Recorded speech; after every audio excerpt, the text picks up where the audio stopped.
Alright, so guess who just discovered he's been streaming for like 15 minutes and did not have his microphone hooked up. So sorry about that.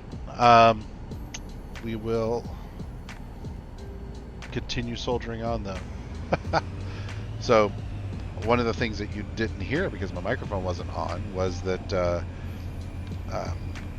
when I fired up the computer and wanted to do this flight today, or these flights today, I had all kinds of little problems. Like the mouse was hanging up, the keyboard wasn't responding well, so I thought maybe it was batteries. But I ended up needing to do Windows updates, driver updates, all kinds of crap. And then finally was able to get things happy and going. But when you're unplugging USBs and updating stuff, crap gets messed up. And I did not notice that OBS was not recognizing the headset. So apologies to anyone who's been hanging out for the last few minutes, 19 minutes, before I discovered that I wasn't even transmitting audio. So what a dummy. What a dummy. All right, before taxi checklist we already knew was good. Let's look at our before takeoff checklist. Find the damn button again. Departure briefing complete. Landing lights, we'll turn them on in a moment. Probe heat is on already. Engine IPS is as required. Yeah, we're good. 6 degree, 50 degrees, yep. All right, let's go ahead and turn on our landing lights. Before takeoff procedure is complete. Go a little bit further here. All right, brakes are going to hold, thrust lever, takeoff, engine instruments, and rotate at 80 to 90 for a 5 degree pitch.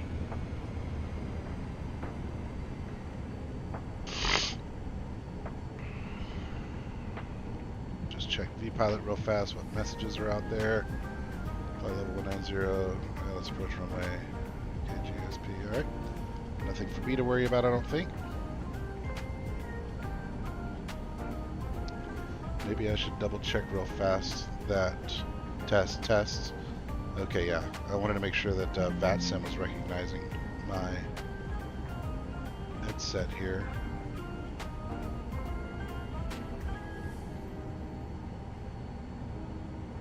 Test. Yeah. Alright, I think we're good.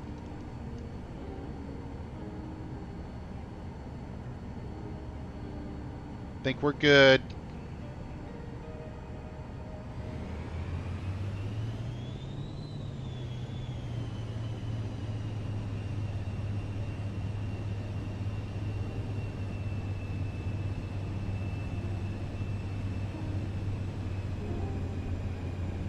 Yeah, baby. Now we're going.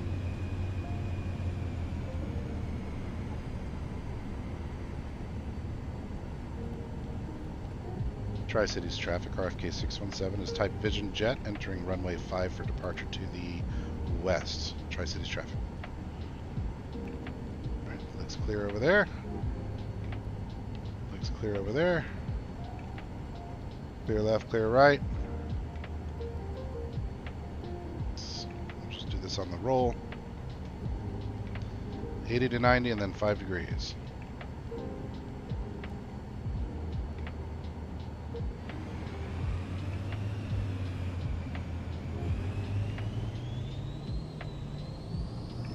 Landing lights enabled. Looking well. Alright, airspeed's alive. 40, 50, 60, 70, 80, 90, rotate, positive rate gear coming up, keeping it around 5 degrees, and goodbye Tri-Cities.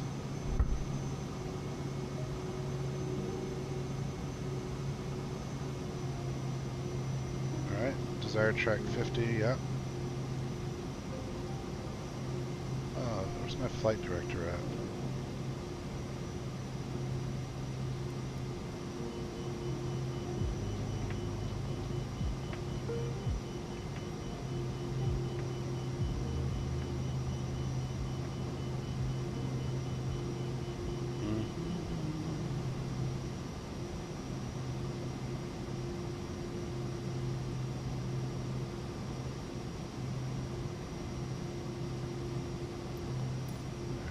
making a left turn pretty soon here.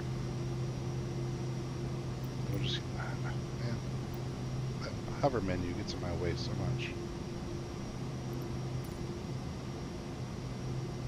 Alright, I don't remember. Oh, there it is, flight director.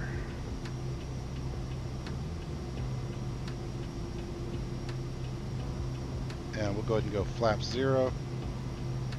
Whoa, airplane, why'd you react like that when I put the flaps up?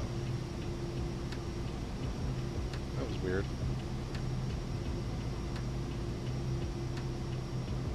Oh, man, it's reacting kind of dramatically to this very slight inputs. Why is the flight director telling me to turn right, but the magenta line is telling me to turn left? I want to follow magenta line. Magenta line should be correct.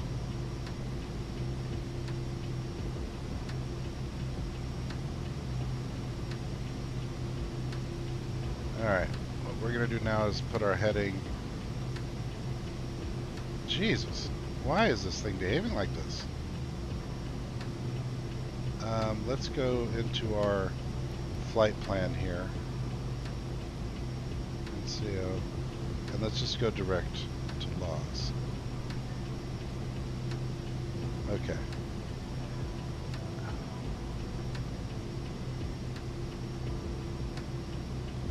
Not sure why the airplane's behaving so strangely here.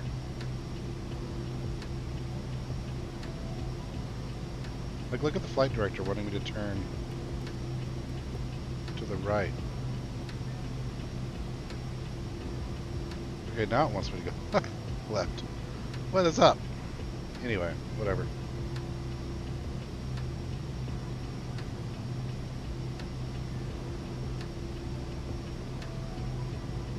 Okay, we're roughly on track now. I am going to gamble and see here, even though things are behaving strangely and or I'm doing stuff wrong. I'm going to put it on nav mode and hit autopilot and just see how she behaves. And we'll turn on VNav. See how it behaves here. I'm going to come down on power. Oh, I guess I've got auto throttle on, don't I? Now I do. Okay. Alright, let's finish up the checklists here. So, brakes, takeoff, blah, blah, blah, blah, blah. We did all that, we did all that, we did all that. Did all that. Alright. Climb, thrust lever to MCT. We've got auto throttle on, but we're going to go ahead and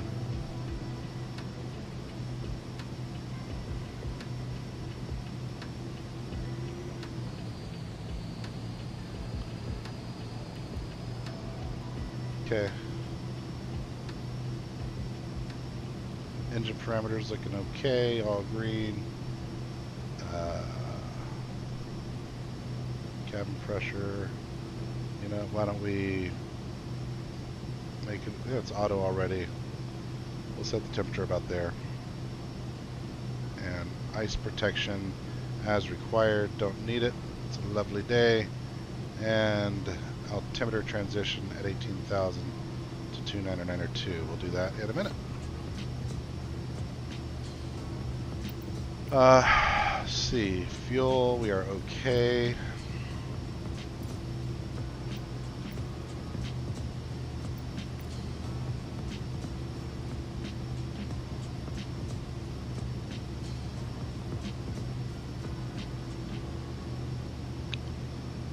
Why is everything behaving so weirdly here?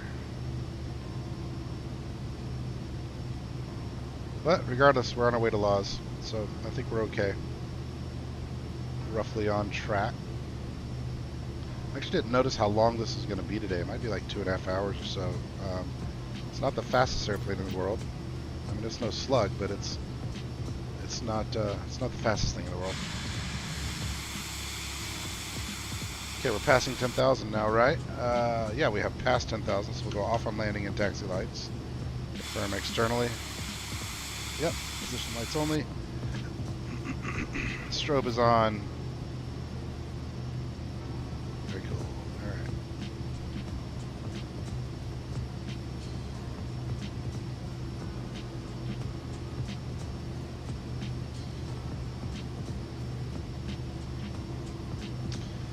Everything's looking okay.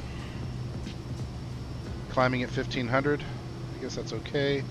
Slow as hell at 116 knots, but I guess that's the trade-off, right?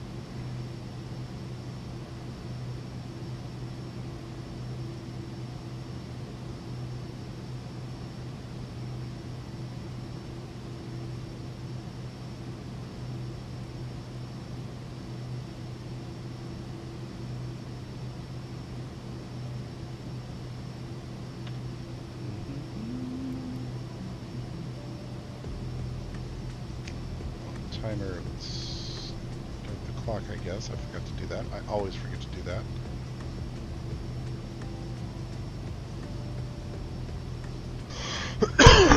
Pardon, pardon, pardon.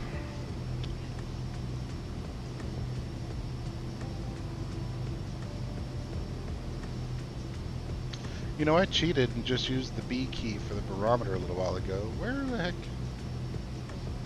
do you set? Oh, there it is. Barrow. Push for standard. Okay, cool. Founded it.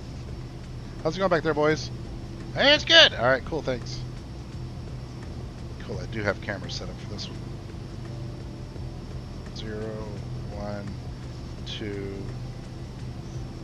Nothing for 3, 4, 5. Okay, 5 gets me down there. That's good. Okay.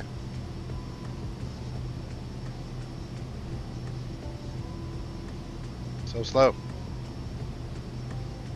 Find myself wanting to turn off VNav and flip things over to where I can trade off some speed for altitude. I think I am going to do that. Let's set our vertical speed to turn off VNav.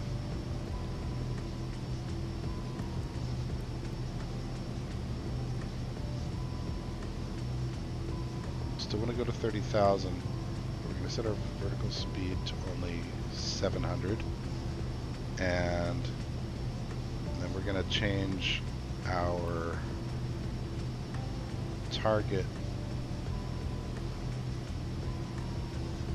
We'll say 180 for the moment and see if I can get it there.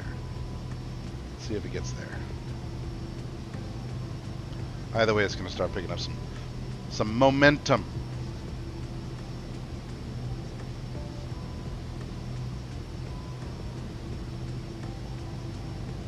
Some speed.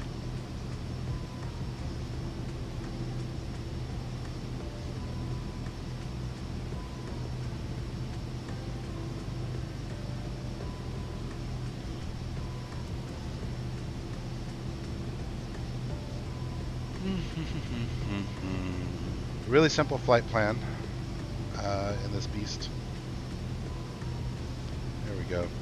Gained 30 knots already. Looking better.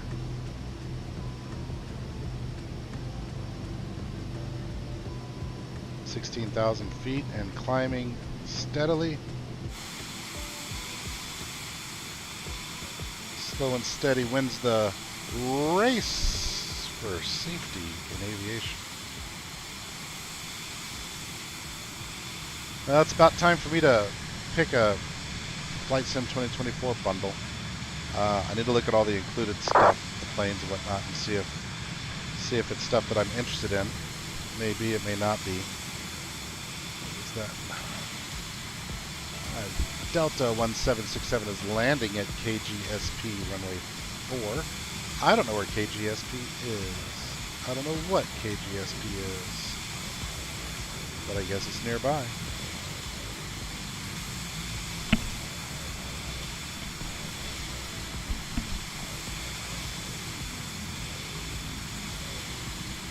Welcome aboard my little plane. Alright, coming up on 17,000. We're still on the climb checklist here. Trimmed out nicely.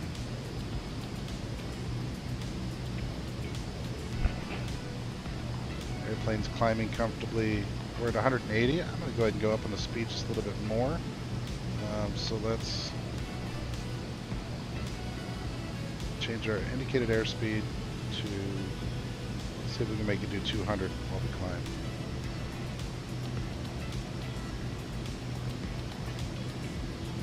Want to get that Mach speed up, man. I think this thing can do about, what, 525? Right now I'm not even at 0.4, so as long as I can continue to climb at about this 750, I'm just going to keep trying to bump the speed bug up just bit by bit by bit. I think ideal climb speed is 500, but we're gonna try to push that a little bit. I'm sorry, vertical speed is 500. If I could learn to speak, I'd speak good. Some water.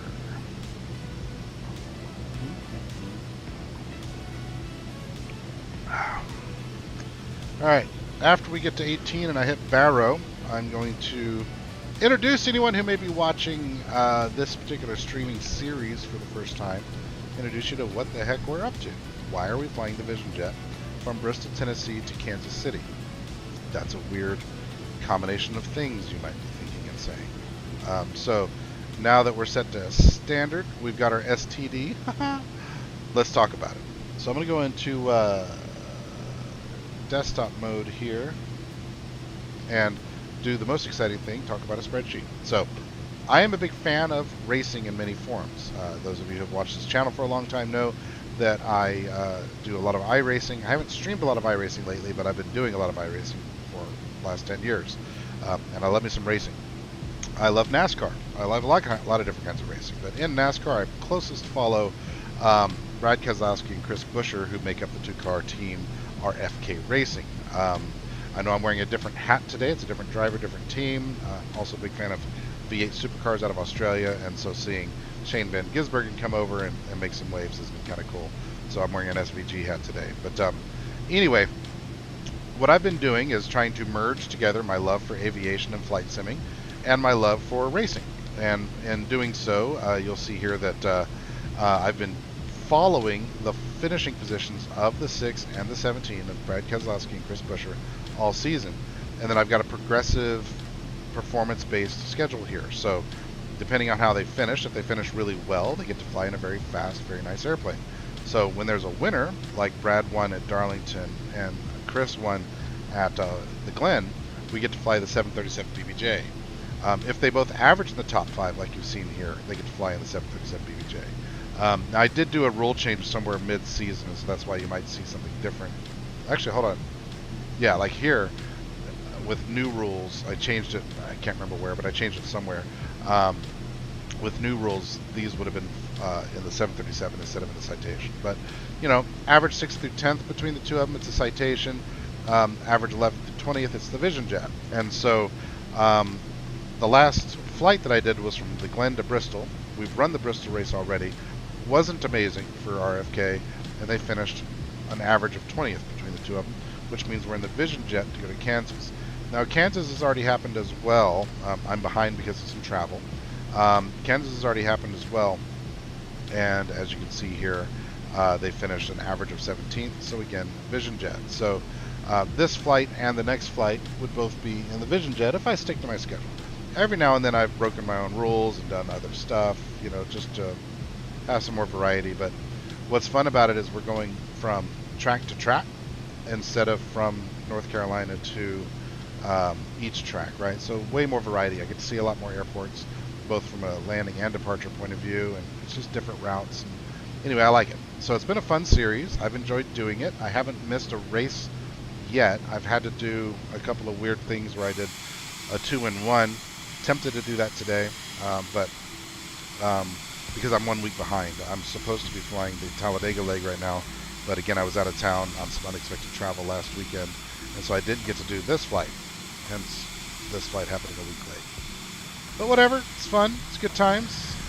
We're just flying the airplane smoothly and comfortably, passing 20,000 feet now, climbing at 700 to 190 knots, almost 200 knots.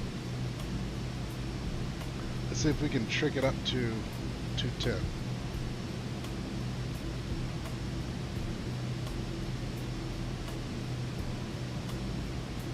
Will it maintain the climb profile at 210 knots? We'll see.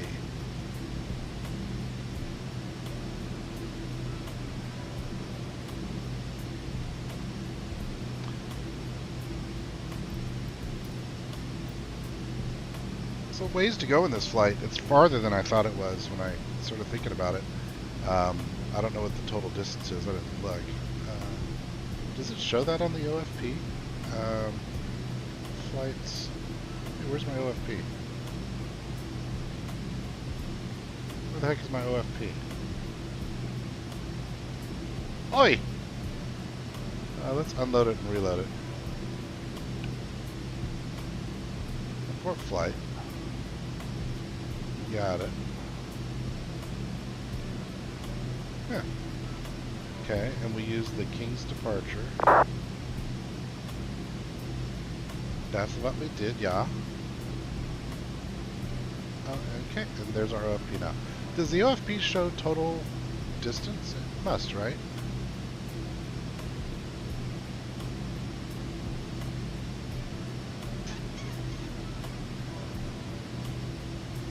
It must, right?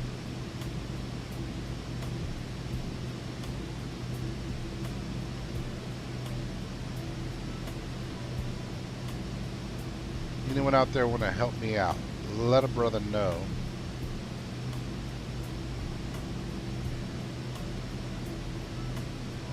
Distance.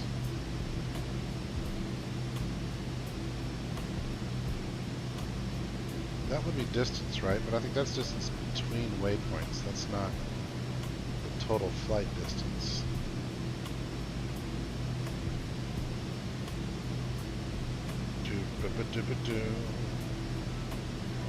Help a brother out, somebody. I'm sure it says somewhere up here in the header.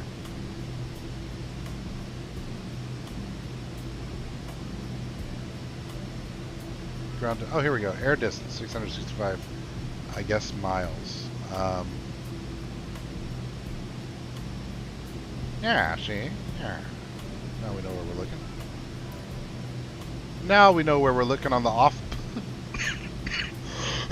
The off. Alright, climbing it. It doesn't like the 210, does it? 193 is as good as we're going to get. Looks like on the way up. No big deal. I'm happy with it. A little slow pan here.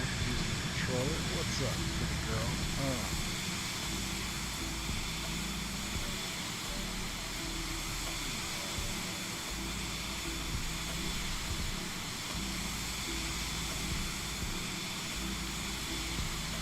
Cool little airplane. I kind of want one.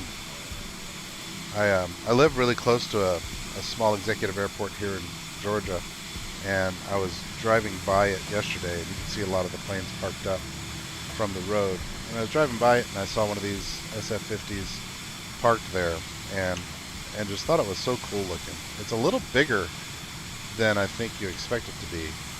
A little bigger than I think you expect. But, I mean, by jet standards, it's still very small. But by private plane standards, it's pretty big.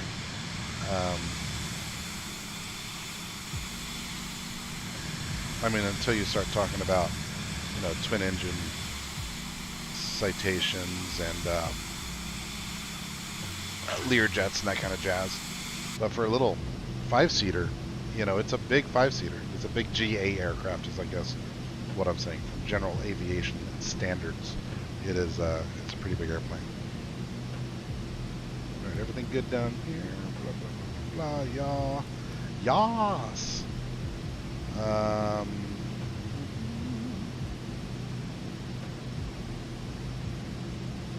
No weather to speak of. Oh, I want to make sure that I'm on live weather here. Real-time live weather, yeah. I guess it's just a lovely day. I should be out mowing the grass. That's how lovely it is. But instead I'm here with you nerds. Driving an airplane. An aeroplane. Really should go do the yard, though, after I'm done with this. Yep.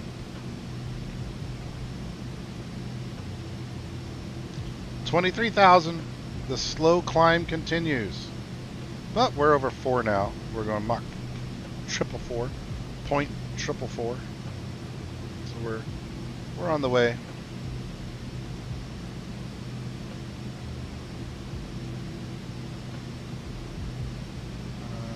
Let's put that back on map.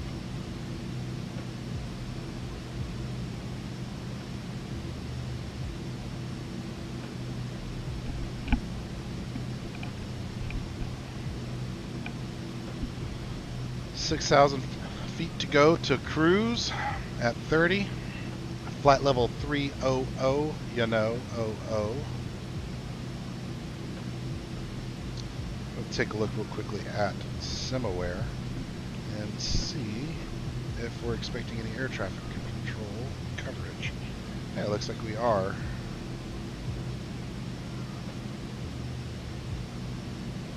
It's Denver. I don't see my airport.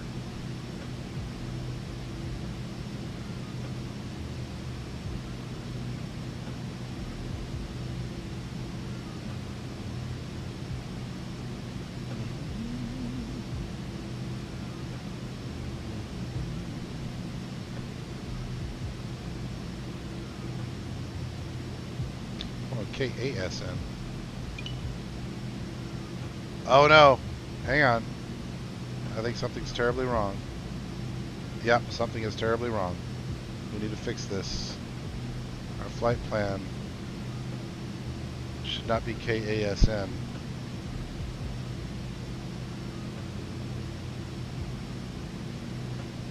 Yeah, MKC.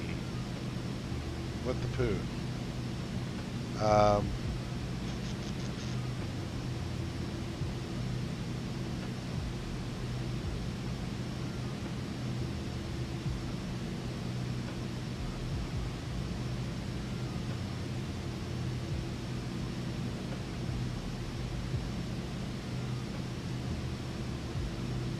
Okay, yeah, file. Let's see if I need to.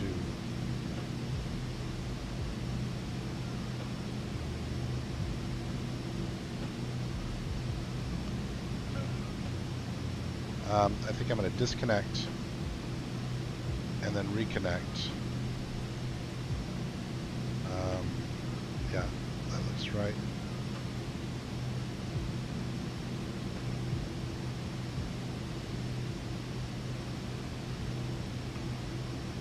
Okay, we're back online.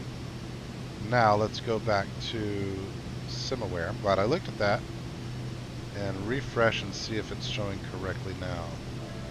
No, it still shows KASN.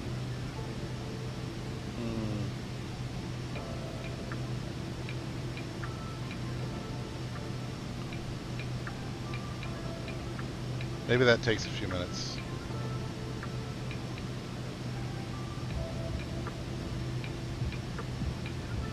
I can't edit it from in here. Right. Yeah.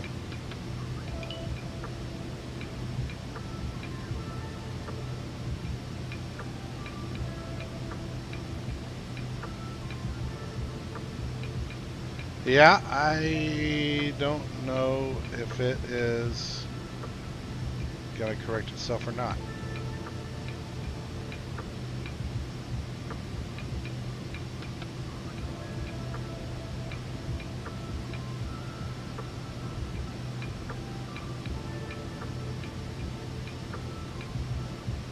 Alright, I'm going to let that ride for a little while, and hopefully it's okay. I'll refresh that again in a bit. But I'm worried a little bit now that VATSIM has the wrong flight plan on file for me.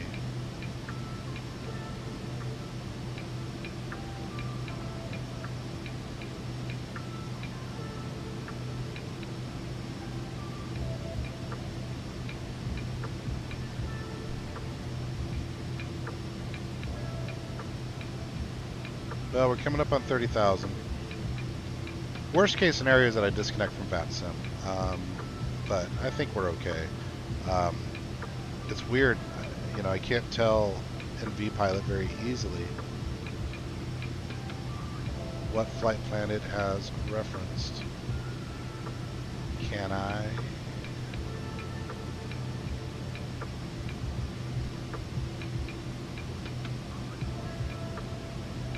KC. That's correct. I'm pretty sure I'm set up properly.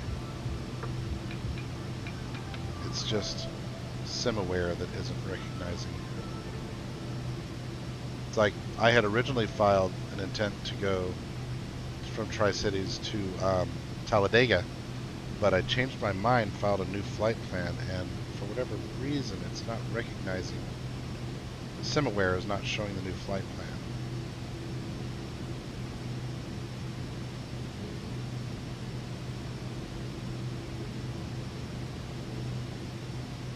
Oh well, that's life. We'll live with it for now, and hopefully when we get into controlled airspace, we aren't wrong on stuff. KZ though is properly plug a route in.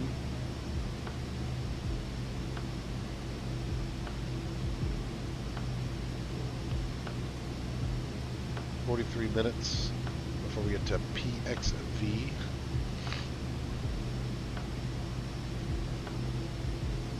And we'll start thinking about, when we get close to PXV, we'll start thinking about our arrival. Actually, we'll probably do it before then. Right now, let's just get up to cruise, finish our cruise checklist, which is not much to do. Auto throttle's engaged. We're set to manual now, but I'll change it over to FMS after we get to cruise.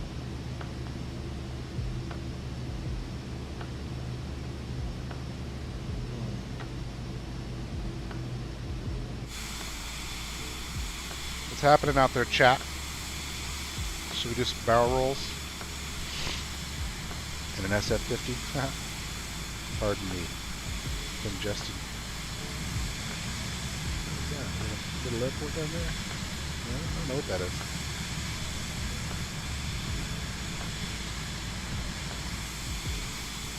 Way up high in the sky.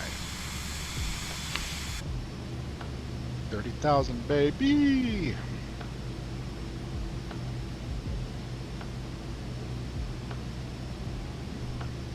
Alright. 1,000 to go. 30,000 is set. We're going to change it to altitude mode here in a minute as we level off. Alright, this is the 1,000 alarm.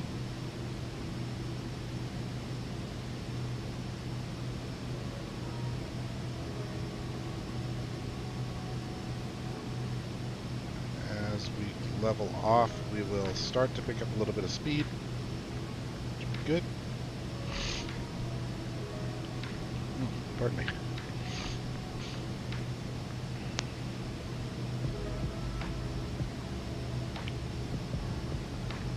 Yeah, I've had a nasty chest cold for a couple of weeks. I've been coughing a lot, but I think I'm getting over it. Let me go hock a loogie somewhere.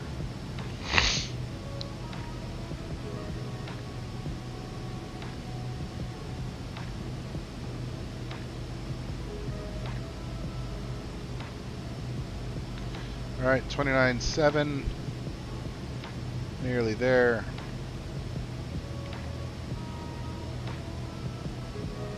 $29.8,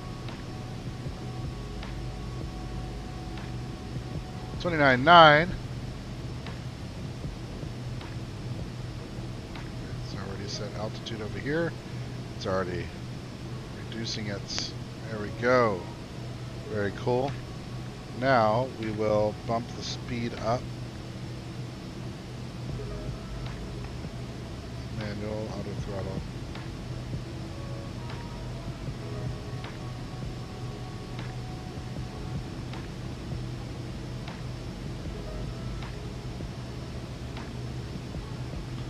Alright, we're going to try to get it to 0.539 there. Just don't want to overspeed, we'll be A-OK. 4.6.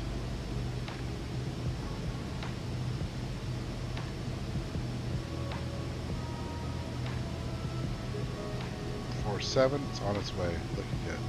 Alright, in the meantime, thrust level is as required. Ice protection is as required. EIS monitoring, we are good. Descent checklist is next. Not for a while, though.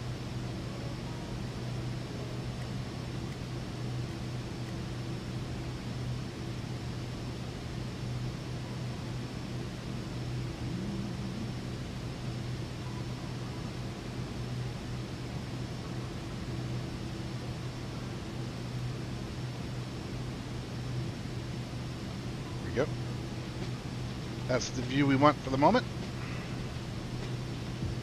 Now that we're at 30,000, let's go ahead and start thinking about our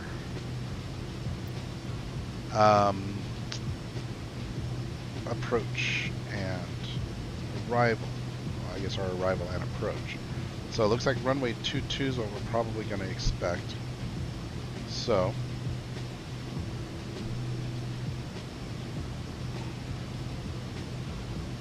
well, if it's runway 22, let's take a look at the airport real fast. Means we're going to be coming in from El Norte. So what do we have?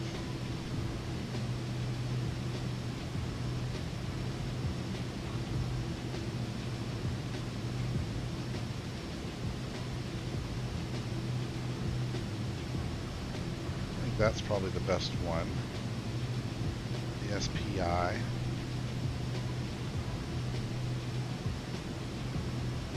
And then the approach.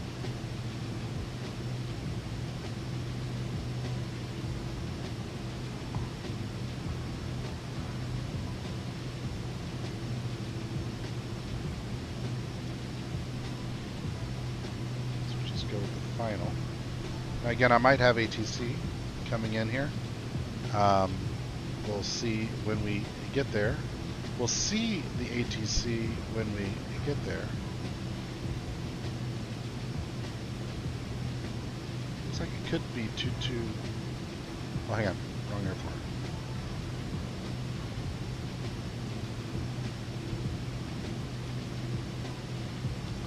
He could put me on runway 19 as well. Either of these is fine as far as length goes.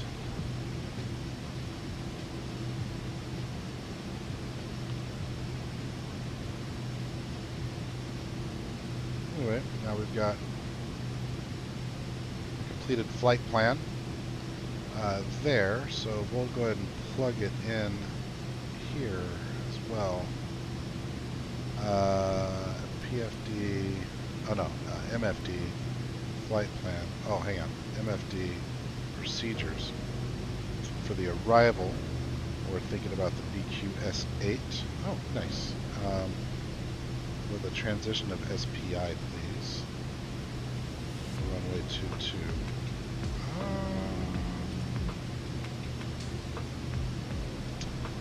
Huh?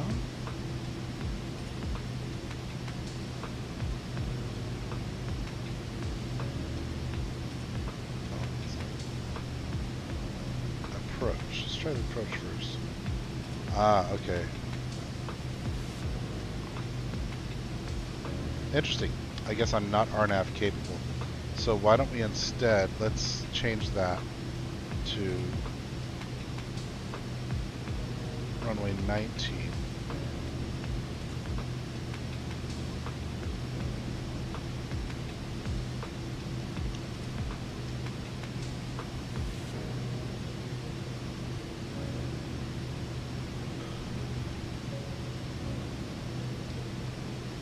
And let's look at our different options here.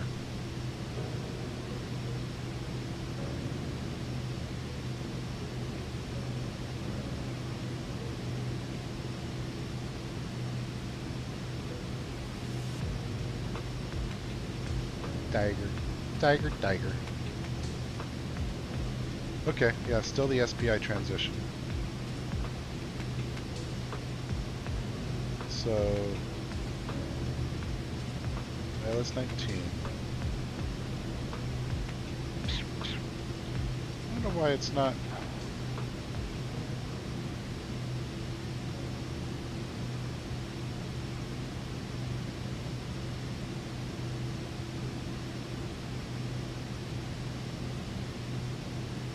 PXV.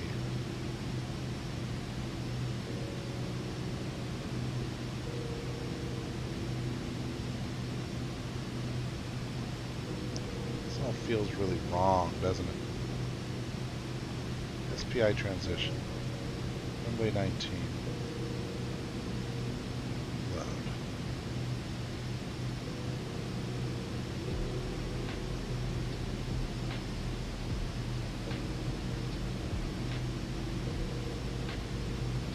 So this makes me think it wants to go to the airport first and then loop back around for the arrival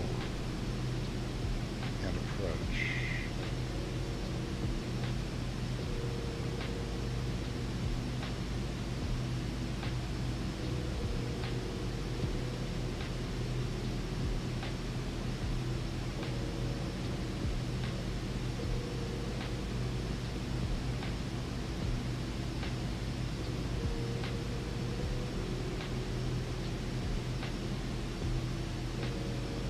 PXV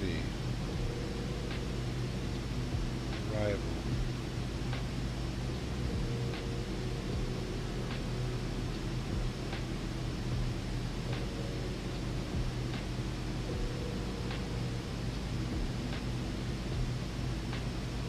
I think we're in better shape now.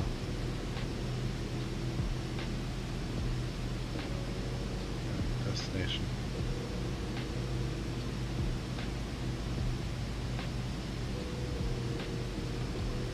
Okay, I think we're good. I think we're good now.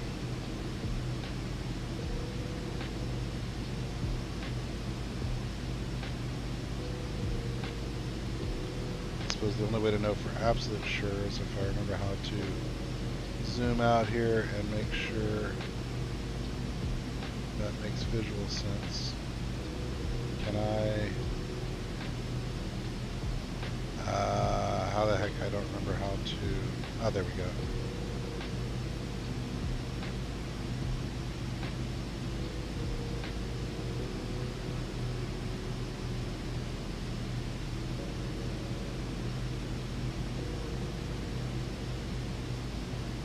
What did I do? I'm up in Alaska here.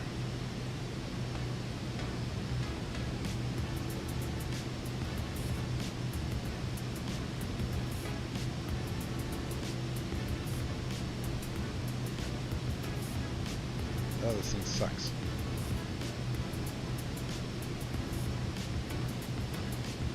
Alright, we're guessing. I think we're okay though. We'll take a closer look at it. I mean, I guess I can just compare here. If I go back to MFD flight plan and just look at my legs, I'll see that they're hairy sticks sticking out of my torso. So 30,000 at PXV would be correct, and probably maintain 30,000 for SPI, and then Huggin at 259, BQS, then down, oh, Dons. Where the heck is Mansek? Isn't Mansek?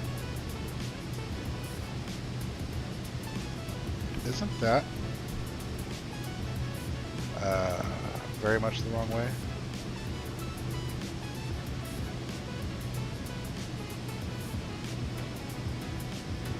No? Okay, Kansas City.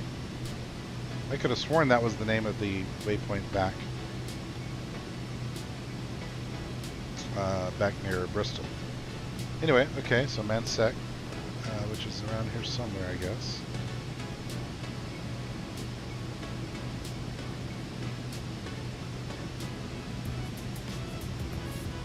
Recovery, Zodya, runway 19. So let's take a look. ILS 19.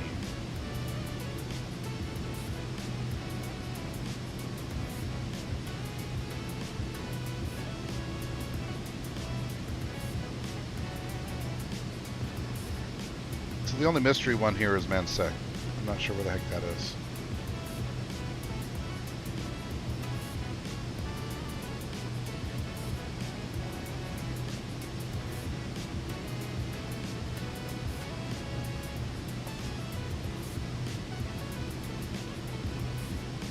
Let's look at the charts.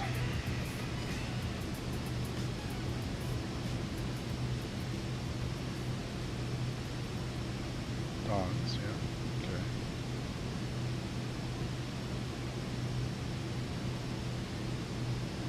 I do not see a Mansek. I am tempted to eliminate that one from the flight plan here.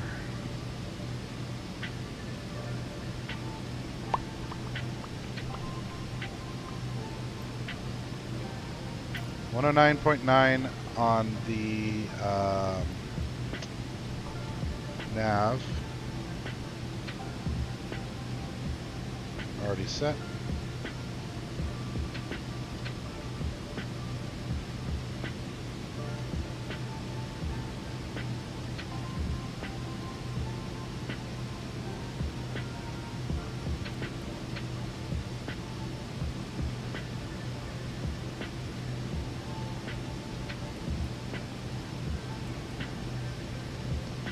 Okay. I think we're pretty well configured here. Cruising at 30k. Pretty comfortable, pretty happy.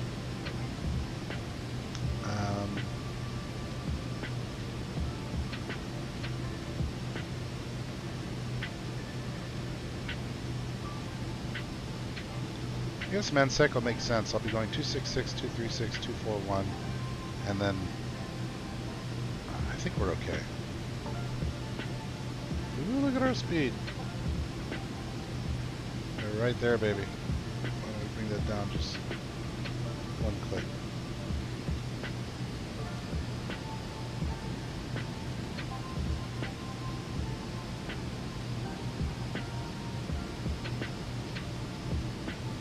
Alright. While that's happening, before we get into controlled airspace, I'm going to go take a quick whiz. Oh, the controller just went offline. I think we're going to be solo, uncontrolled the whole way, looks like. And it's still showing ASM on here. Hit refresh again. And it still shows ASM. Damn it.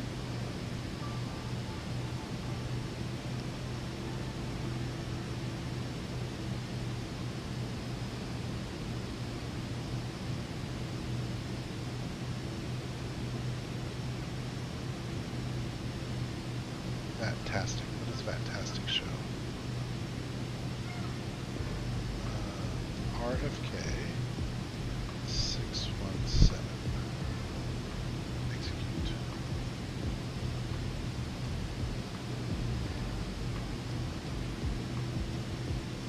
There I am.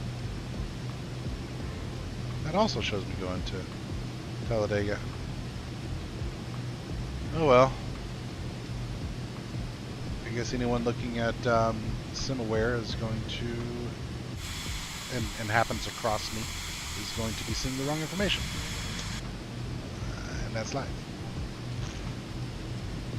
Alright, stepping away for just a moment, run to the restroom, and I will be right back.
Alright, ladies and gentlemen, I am in the act of returning.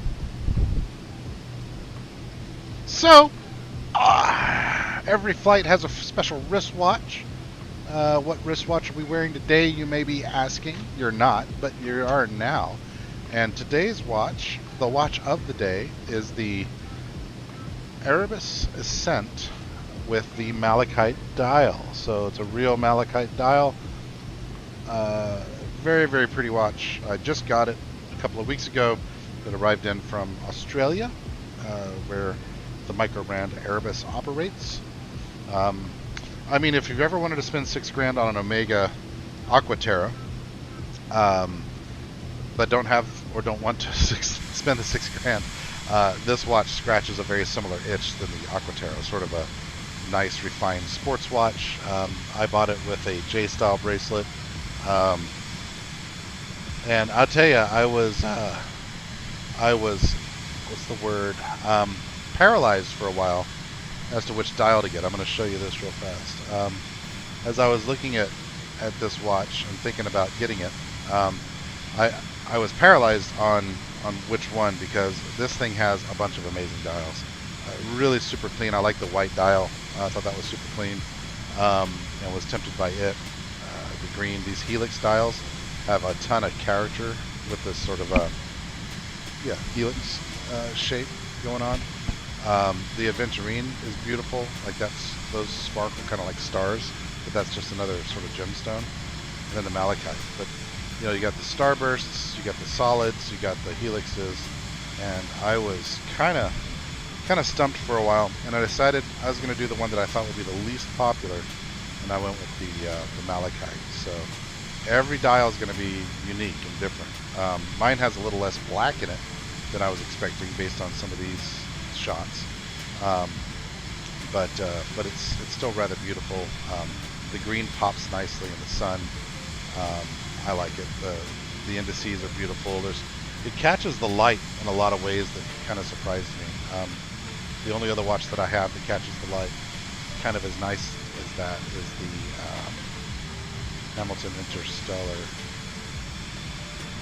Is this watch. I have this watch, and the way that it catches. Oh, that's the Merc. Hang on.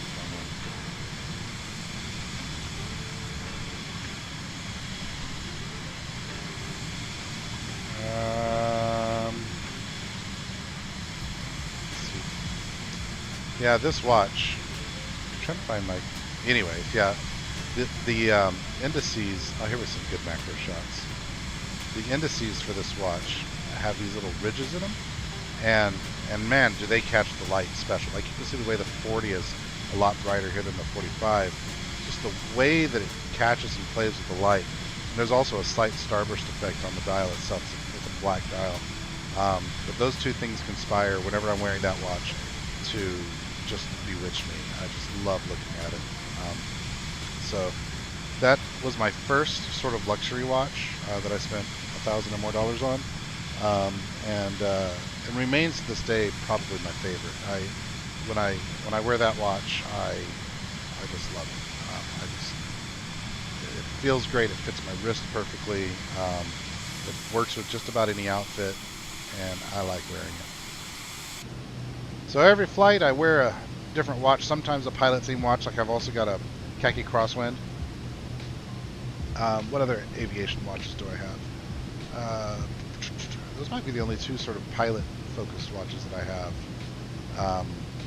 The Aquatera is more of a, I don't know, sports watch, but it's got a term, GADA, G-A-D-A, go anywhere, do anything watch. So it's meant to be generically useful in just about any circumstance. 192, in just about any circumstance, and I've found that to be true, especially with different bracelet and strap options.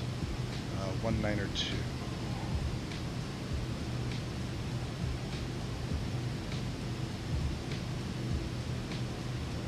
Setting our final approach course there.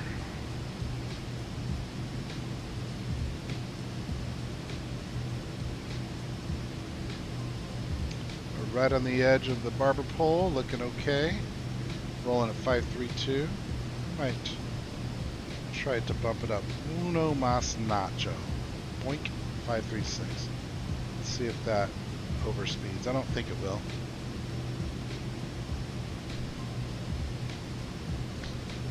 I don't think it will. In the past, I've struggled to land this airplane smoothly. It's very small, and it's got a slow landing speed, and it's a little hard to. I found it a little hard to slow down. I've gotten better at it in the same way that I've sort of gotten better. Hey, where's my overlay? Overlay's disappeared. But I've gotten better at the DC-3 in the same way that I've gotten better at this one, and I think it just has everything to do with being ahead of the game. KTRI 2KNKC RFK 617. Overlay must have crashed at some point, and I just noticed it. Let's see if it comes back on. Hello, overlay.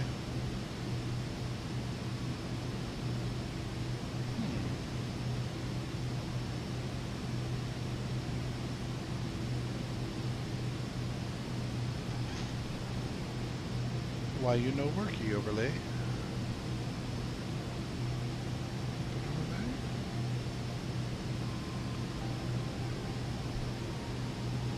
Okay. Save. Back to dashboard. Back to OBS. Still no overlay. Let's try replacing the hosts.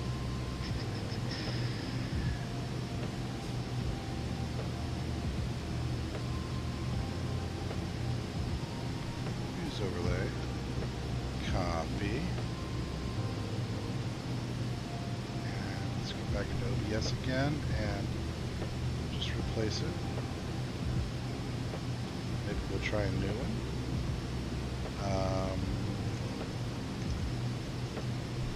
It's not window capture, what's it called? A browser source, right?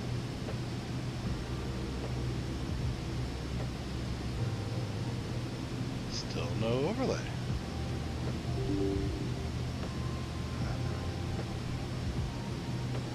Weird. I wonder why the overlay isn't working.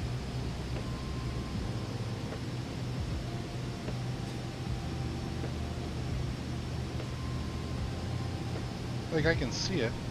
I don't know. Maybe there's someone out here who can help me with this. But when I look at the overlay itself, it's connected to the sim. It's working.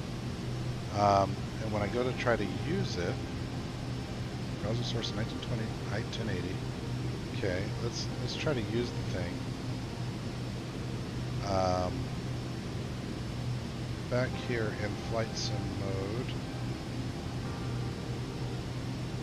Well, I wonder if I add a new browser source here.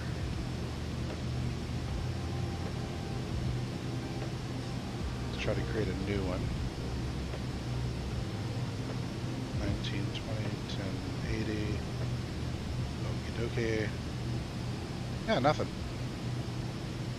It's not showing here either. So I don't know why. I don't know why.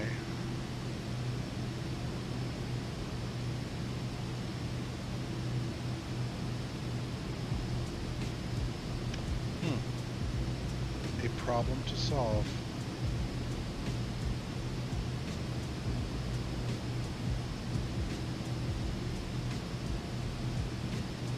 Try to run updates on it, maybe try to restart that software. Chances are I need to restart OBS, which of course I'm not going to do. You know, yeah, run as administrator.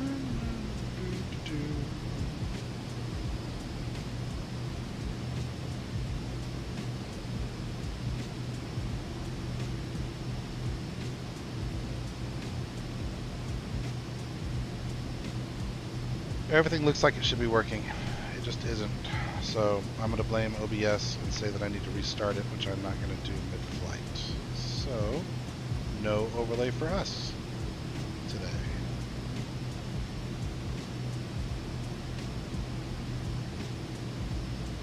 It's all good. Overlays are for the weak. I'm so weak. Where the heck are we?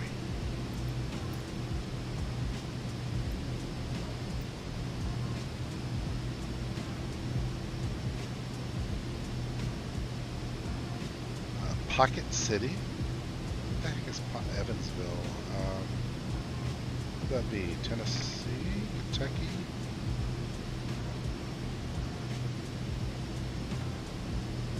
Let's see here. There's Atlanta, then here's Tennessee. Yeah, I'm probably over Kentucky, near West Virginia, Ohio, sort of that area.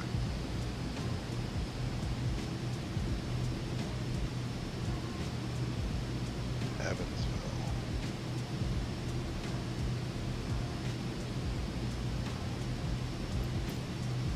double check SimAware, make sure Homeboy hasn't come back online. No, we should still be uncontrolled, I believe, all the way. All the way to our destination, and that's okay. Though you get on VATSIM to interact with ATC, it's okay.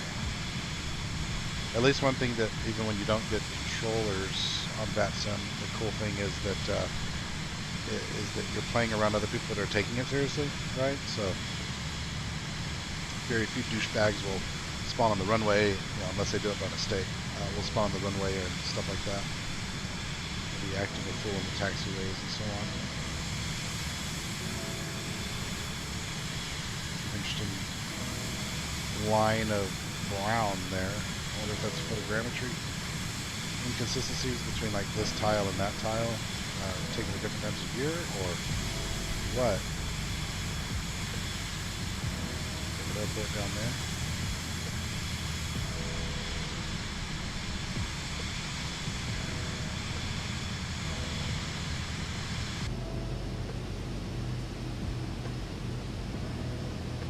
Minutes until we get to PXV and have a right turn. Then we're going to start getting close.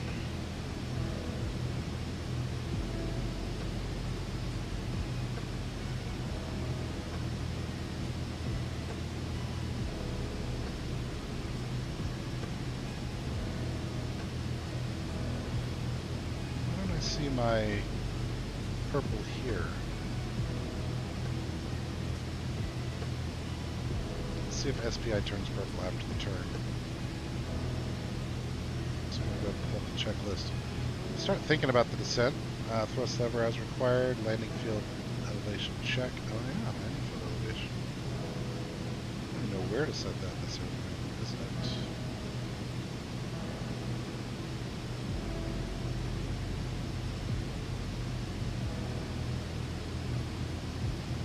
Destination elevation. 732. So let's look real fast.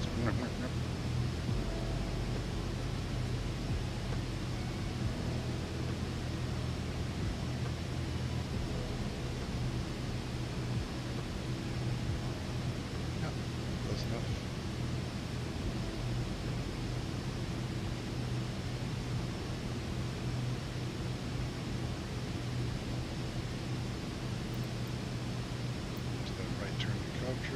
Covry.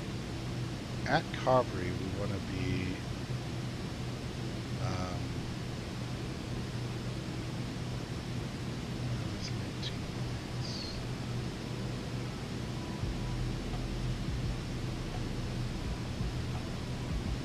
at Covry, we want to be at 3,000.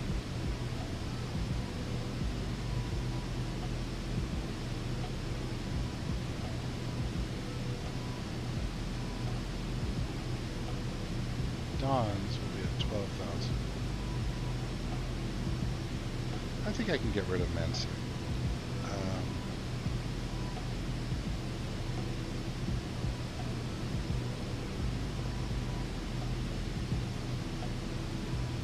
So whatever that distance is between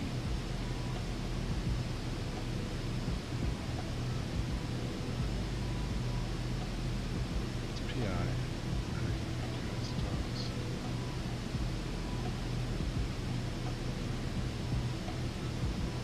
There we go. Now I understand how that works. This is going to reflect what's pulled up here. That's fine.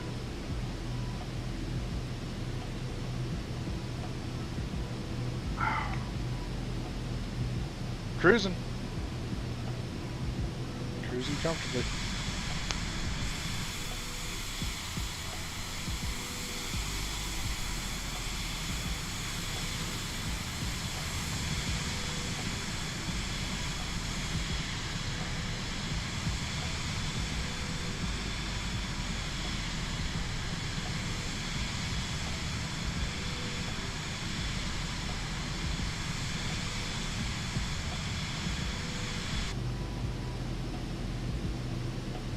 It's right there, man. Right at the edge. What it wants to be doing. Alright. It's not yelling at me, so it's alright.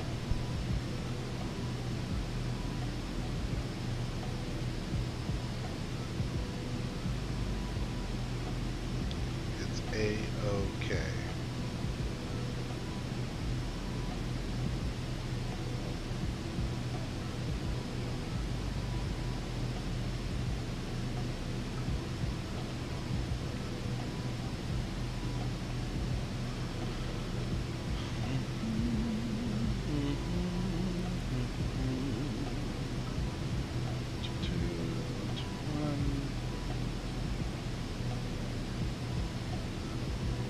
Yep.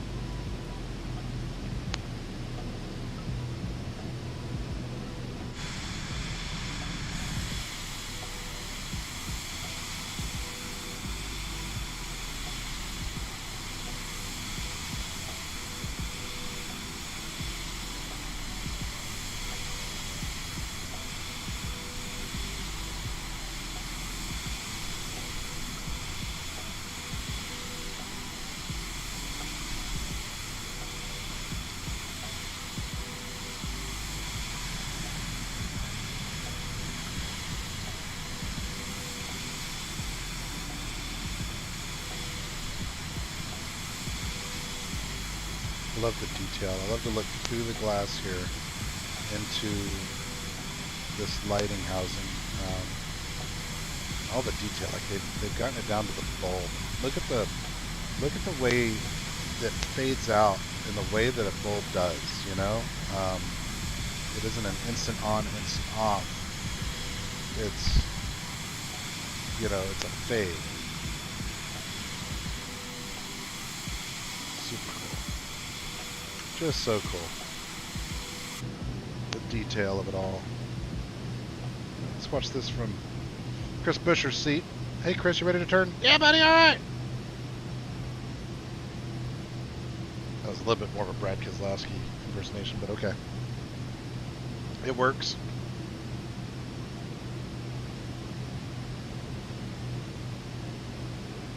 Okay. This is our turn to the north.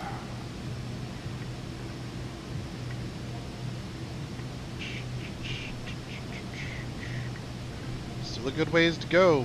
Like, we are coming up on halfway on this flight. Long ways to go.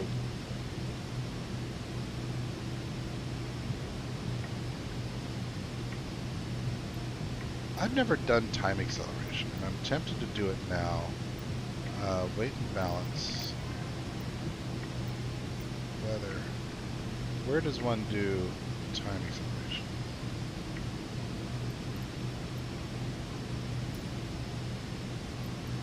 Let me look it up. Chroma Rooney, please. MSFS time acceleration. How does one do it? Default setting is Control R plus minus. Let's try it real fast. Let's see what happens. Control R plus. No.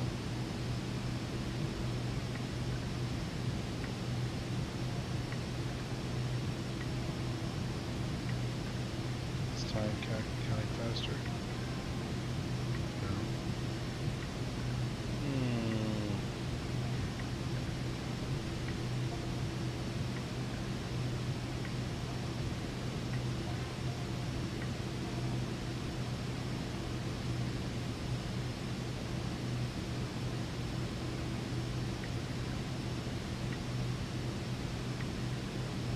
So, R plus control,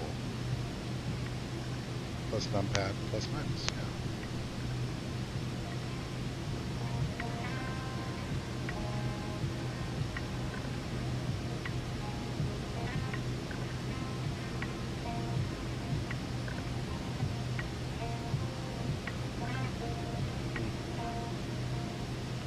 Oh, I think that is working now. It's not an indicator somewhere though inside the game that shows me that I've got time accelerated. Because that's going faster than a second right now, right? Let's go down Control R1.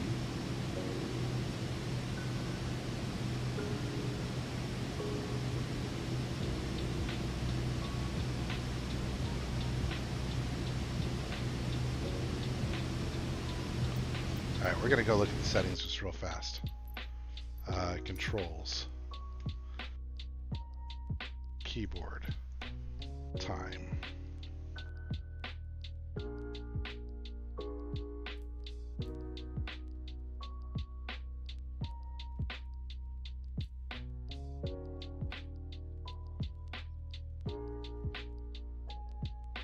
Well, it's not a flight instrument, I guess. General options, time.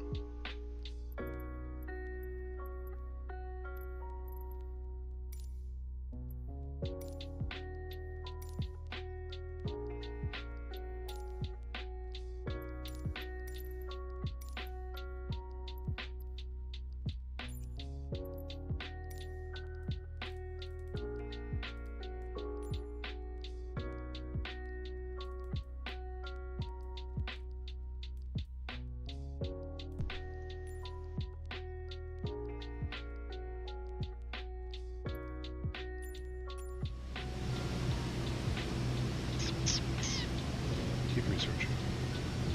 So open up the YouTubes. MSFS 2020 time acceleration. How does one do it? Tutorial. Hello everyone and welcome to the channel. Of course, A330 has it. I'm pilot and member of the Indigenous Tech Team. After takeoff checklist. Okay, this is a 44-minute video for something. It should be.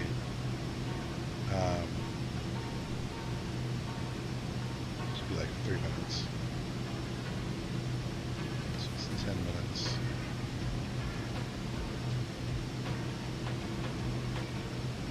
One minute.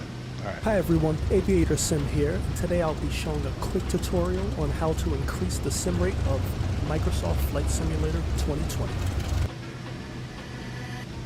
Put up the Cessna 172 in level flight, and let's say we have about an hour left of our flight, but we'd like to get there sooner. Good news is, we can do that. In order to increase your sim rate, you'll want to hold down the R and Control along with the plus sign.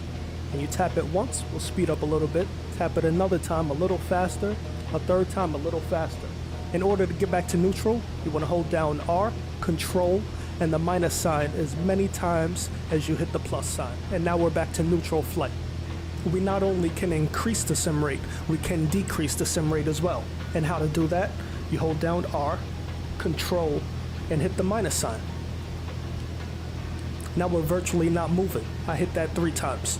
In order to get back to neutral, you want to hold down R, Control, and hit the plus sign as many times as you just hit the minus sign, and now we're back to normal. Another way of fast traveling in Microsoft Flight Simulator 2020 is going to the top toolbar, clicking the travel to icon, and choosing whatever phase of flight you would like to fast forward to. Both of these fast traveling techniques in Microsoft Flight Simulator can really help you when you're pressed for time. Alright, I'm Aviator Sim, thank you for watching, and I'll see you on the... So it's just those button mappings that I found. He didn't have a visual indicator either, so... But when I do this...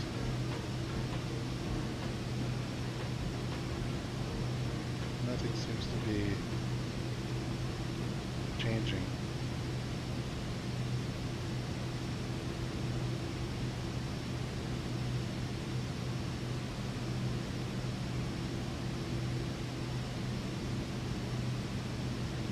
Maybe no more is going on. With him, it was really like clearly accelerated. You know, in the video I was just watching. And for whatever reason, not a lot happening here.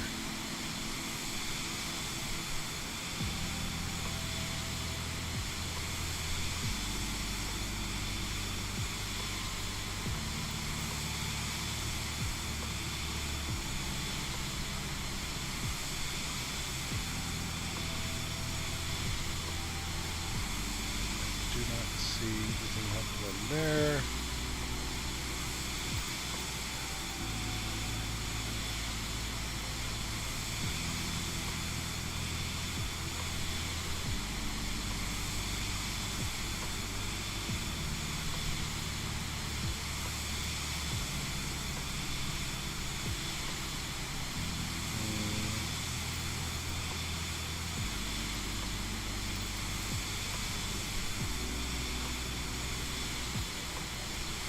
Maybe I can't do it while I'm on that sim. Thought I could. Maybe I can't. Any help out there in the chat land on how I can do time acceleration? I was thinking about speeding this up a bit, but haven't been able to get it to work. I bet you I probably have it disabled in my settings, or I've got it set to some sort of realistic level of difficulty that it's not allowing it. But I also want to say that it might have to do with being on bad sim. I think that is a very real possibility. MSFS time acceleration not working. Does show the level of acceleration. Change the game speed time. Okay, that's the same stuff I've already seen. Blah blah blah blah.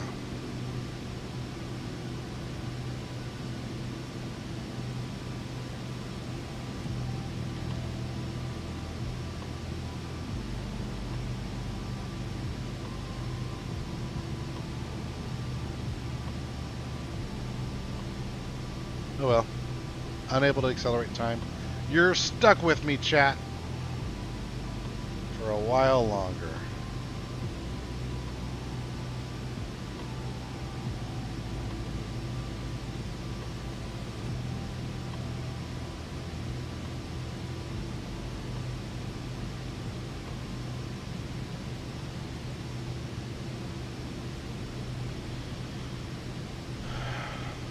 SPI. About 20 minutes away, and then we'll have a left to Rooney. That's about when the descent begins. So let's make sure VNAV is enabled.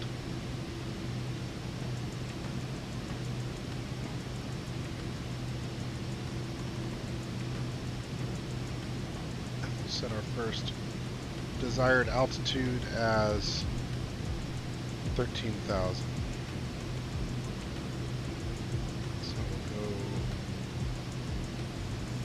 Altitude down to 13.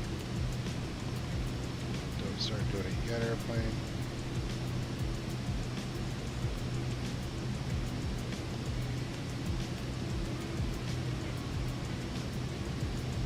Don't really have speeds plugged in yet.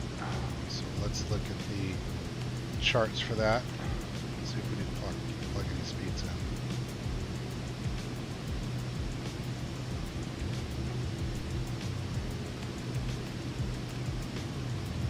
Alright, 130 is set. Let's look down here. Yeah, no speeds. So let's look at the plates. Start with the arrival plate. Or where are we coming?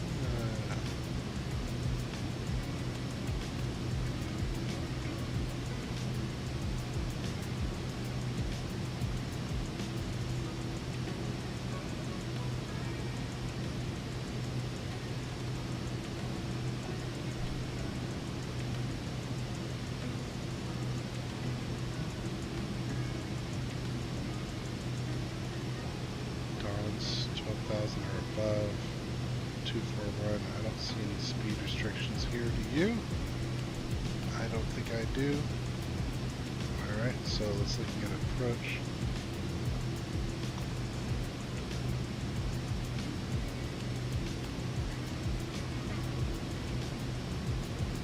Yeah, no speed restrictions to worry about that I can see here.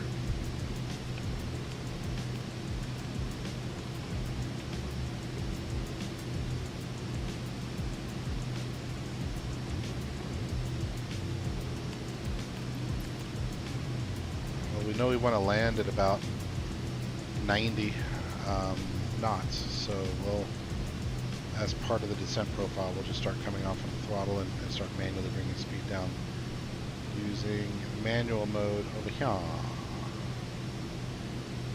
Or maybe I could just go ahead and plug some stuff in here.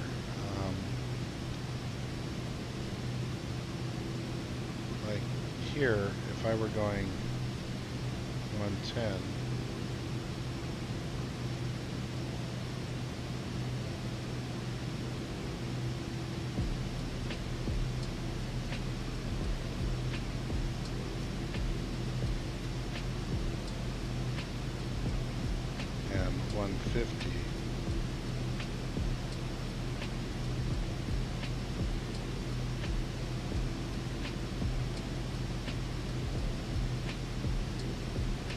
that's 7 miles to bleed off 40.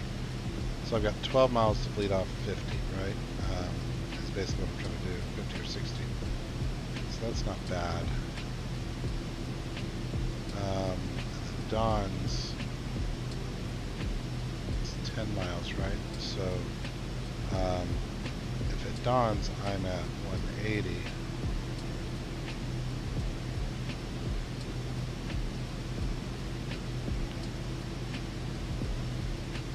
I think that ought to do it.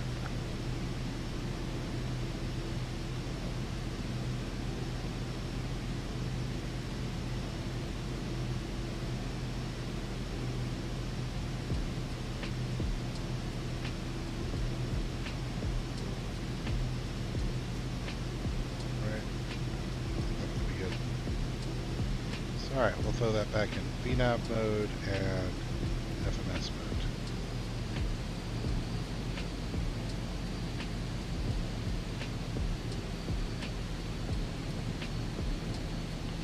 The light slowed down a little bit there. It's okay. I guess it's saving fuel.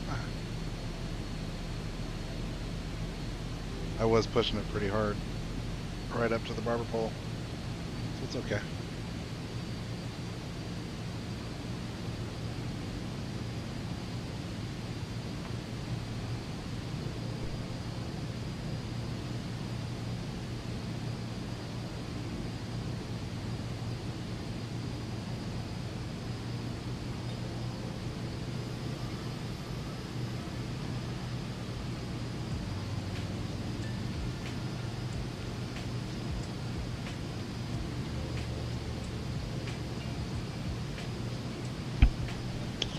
SimAware never did update with my correct flight plan.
All over the place.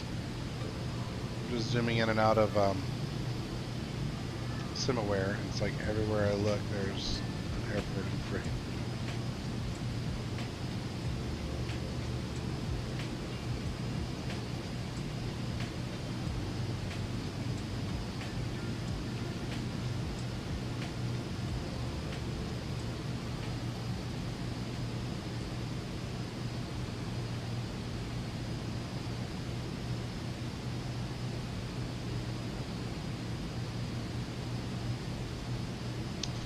Dude's going from London Heathrow to Dallas Fort Worth. That's a long flight.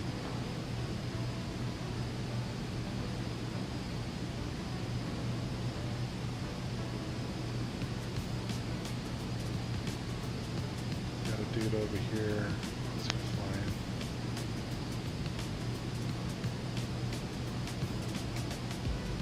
Let's use aircraft type weirdly.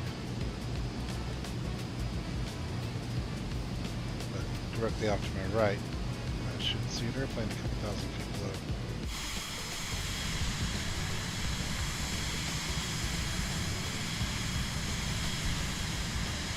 Right over there somewhere.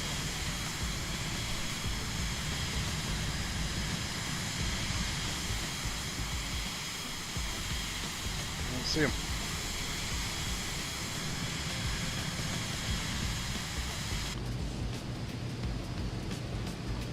Where are we descending?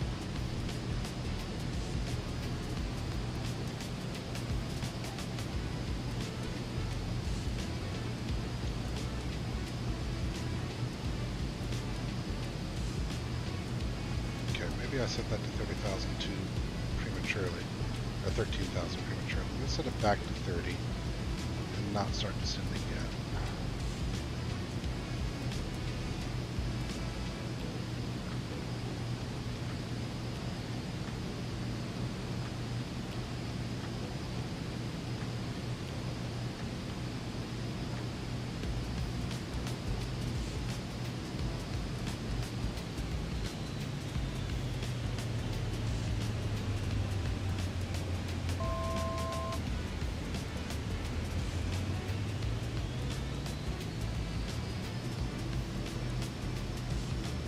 Back up to 30.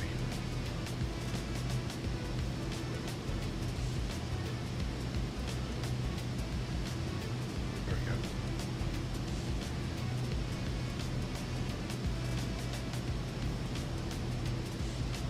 we go. Woo! It just went for it, didn't it?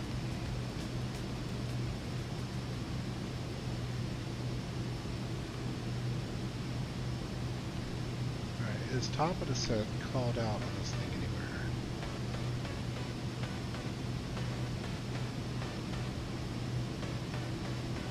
Oh, hold on. Top of descent right there.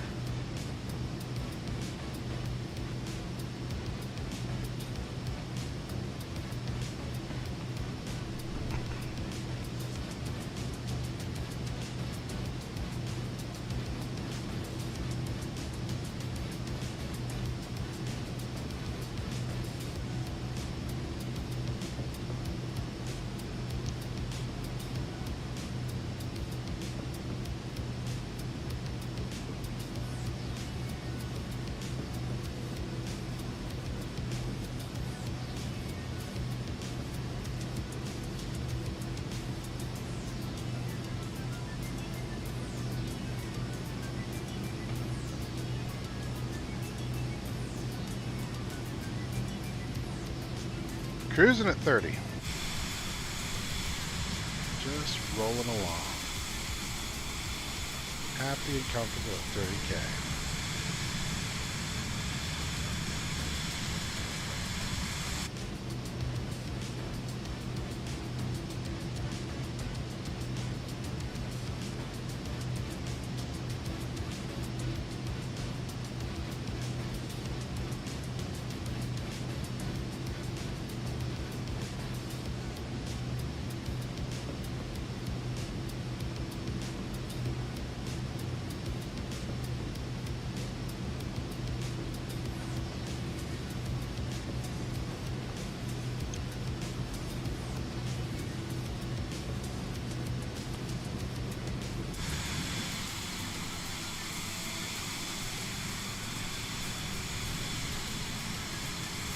Where the heck is that other plane?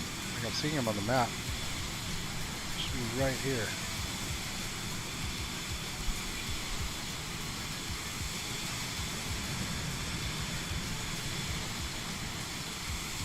I don't see a contrail and I don't see any flashies. I see no evidence of this other airplane.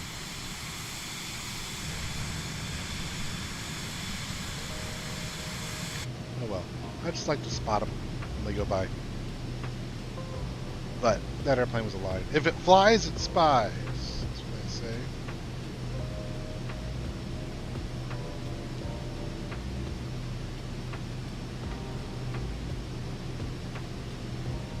Alright.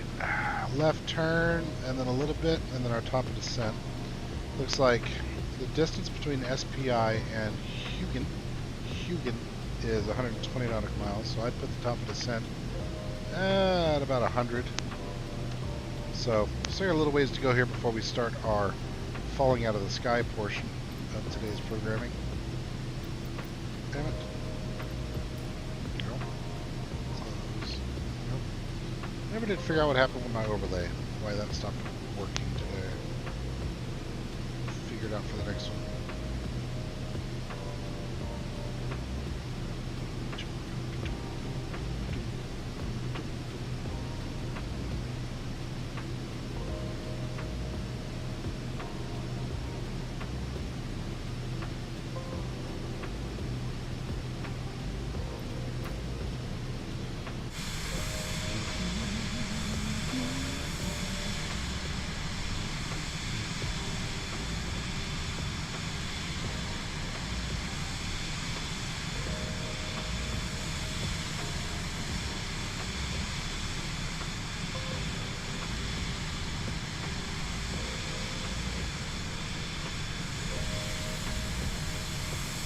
doesn't have a red flashy beacon on top or bottom, does it?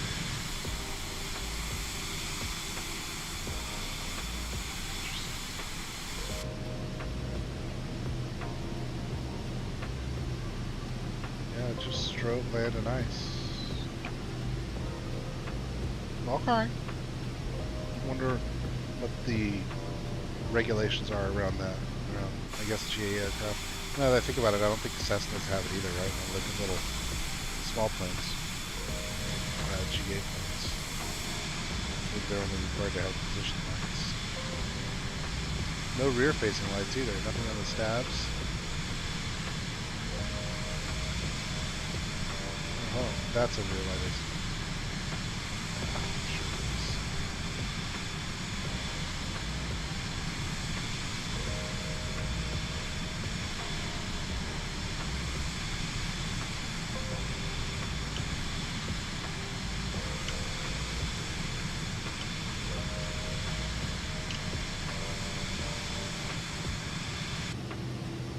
Oh well, we're still cruising, baby.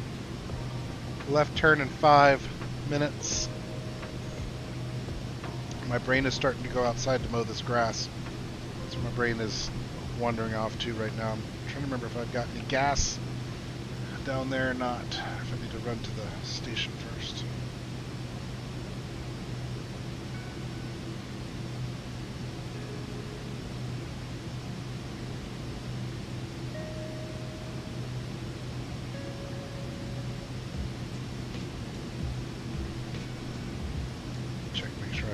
Race tonight. Challenger Series.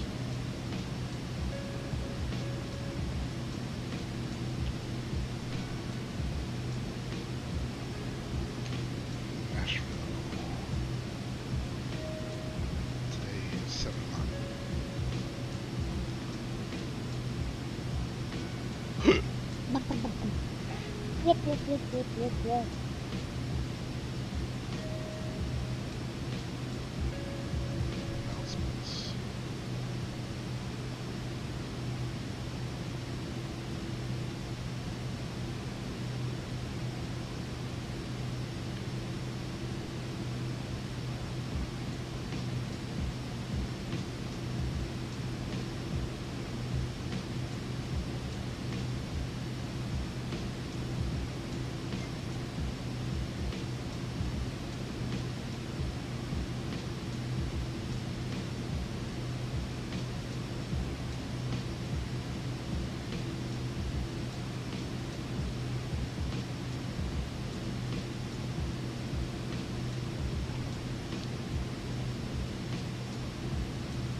Alright, I think we're going to run to the restroom real fast before all the fun of descending and landing and all that begin. Muting the old headset.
Hey, so I've been muted for the last 30 minutes, haven't I?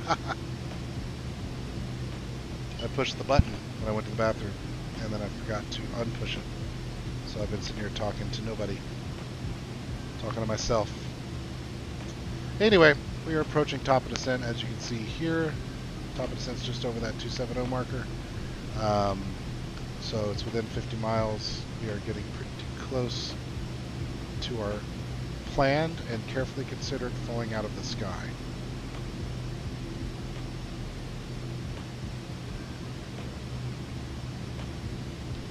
Small town there. St. Louis is down there somewhere.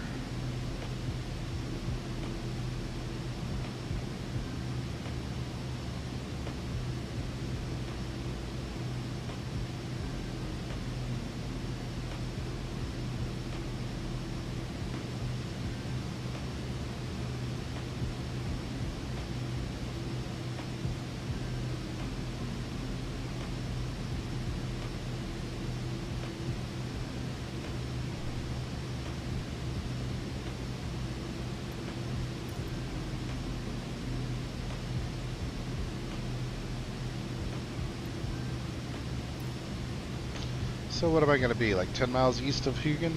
Yeah.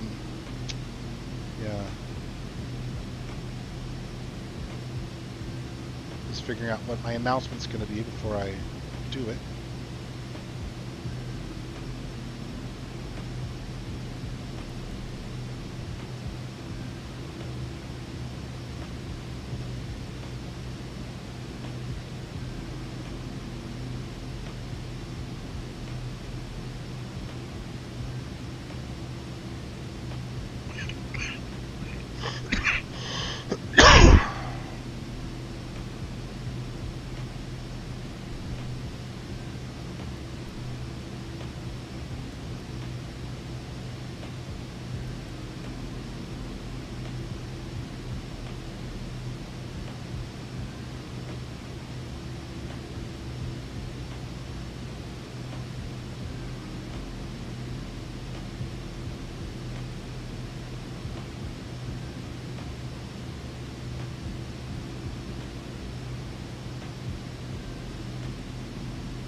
Okay. Everything looks okay.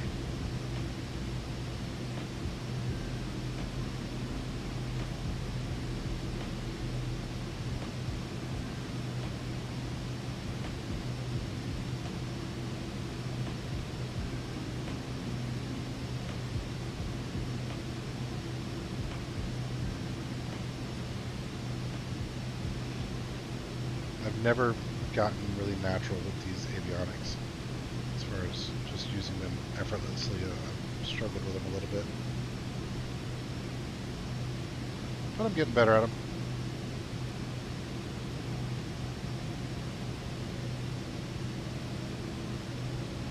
"25 nautical miles till descent."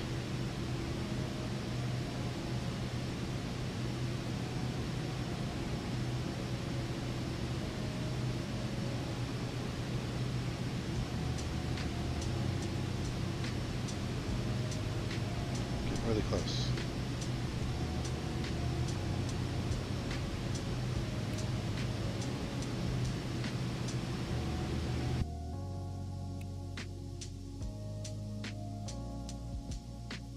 It's like too quiet. I mean, I'd do it in a real world, but the game, I kind of want to hear the engines more.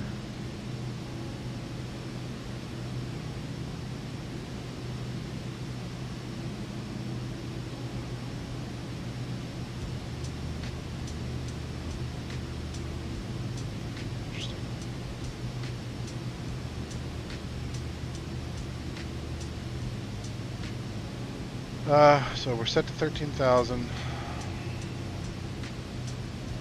I'm going to push the VNAV button as we get close to the top of the set.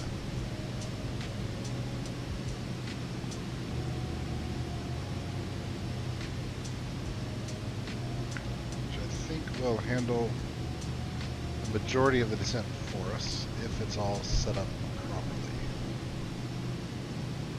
just knowing me, it was probably not set up properly. I have an uncanny way of thinking that I've set everything up and planned for my approaches. And then I always end up scrambling to fix something last second before I fall out of the sky and die.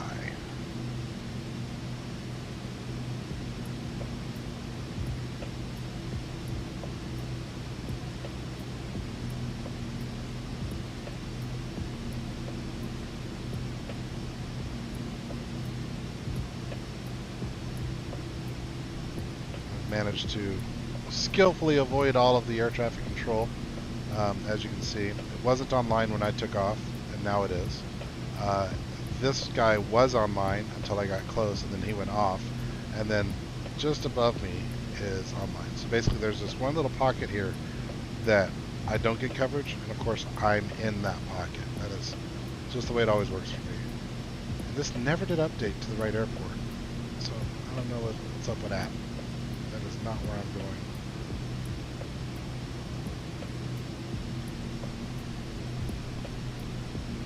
Really thought it would update after I refiled my flight plan, but I guess not. So I had filed an ASN flight plan, but then I realized I needed to go to Kansas instead. And so I don't know why SimAware didn't recognize the change. I feel like I've changed it in the past before midstream, and it's been okay.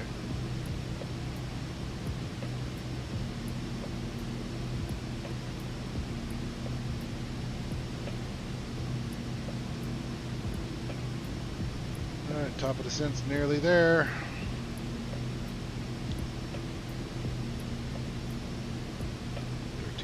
Set. We got a long time to get there. 75 miles to get down to 13,000.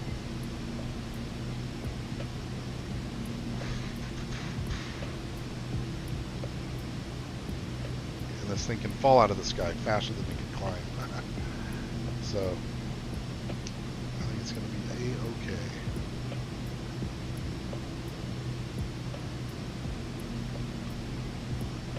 See how good a job I can actually do getting it down, you know? It's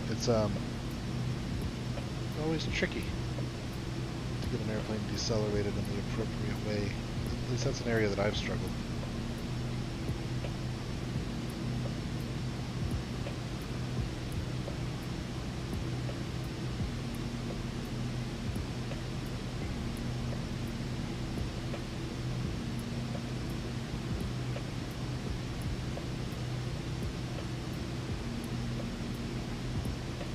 Go ahead and hit VNAV now.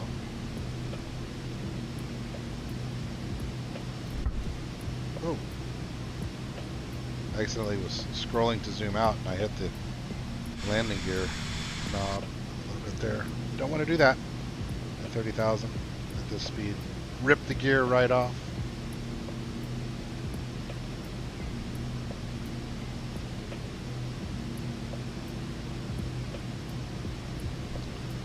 Rip it right off.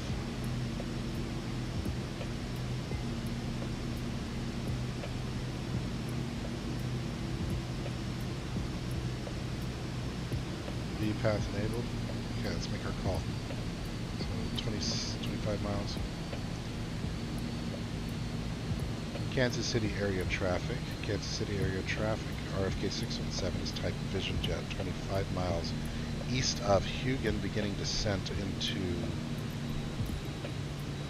Wheeler downtown on the BAQS 8 arrival.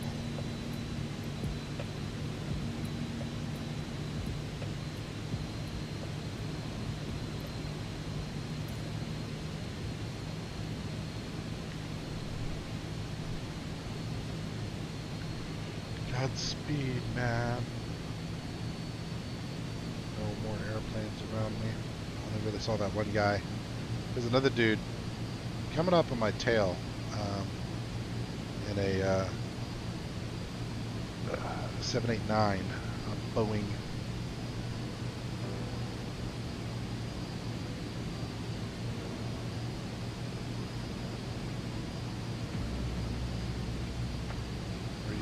to and from PAL.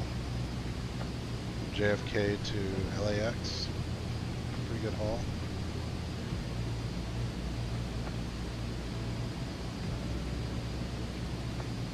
Alright, has this thing begun descending yet? Yes, it has, at minus 650. It's maintaining 190, which is the speed that we have set for BQS. I can tell that we can stay at 200 here, though.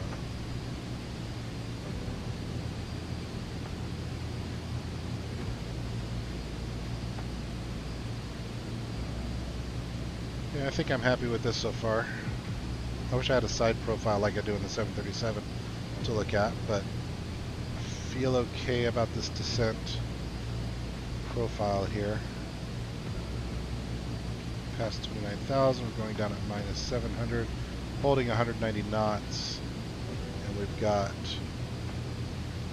looks like about 90 nautical miles to get there, so I think we're okay. Another way of thinking about that is we've got 19 minutes to drop. Let's do some math calculator. So I need to go from 28,000, oops, from 28,000 to 13,000, which is a 15,000 descent. I've got 19 minutes to do it, so 15,000 divided by 19. 789 feet per minute, and we're descending at 750, so we're about on track. That's math, baby. We're doing math, baby. Math is fun. Math is cool. Cool kids do math, yeah. They do math, yeah.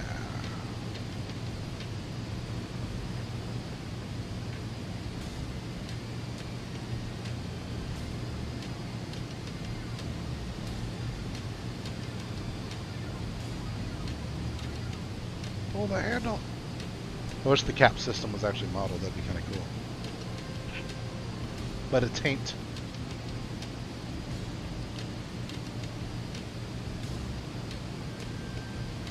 It ain't. Turn on landing lights after a bit. Yeah, we'll do it at 8. I will do it at 10,000, I guess. That's the right time.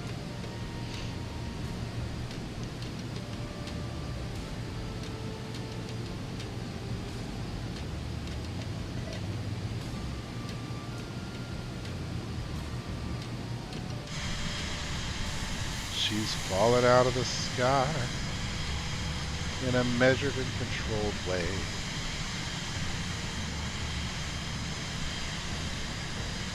Makes you wonder why they didn't build this road more gradually. Like, why not come out this way and loop around instead of being so tight to the town there?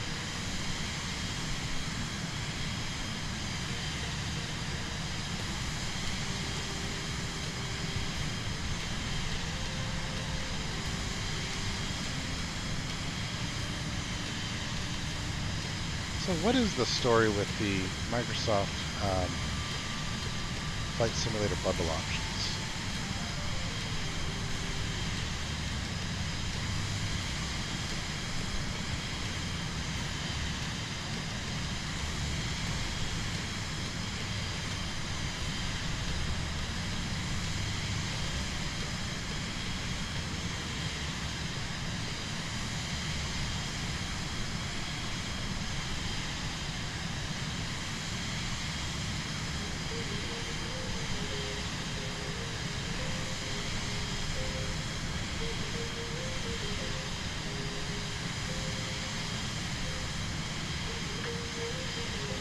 Go.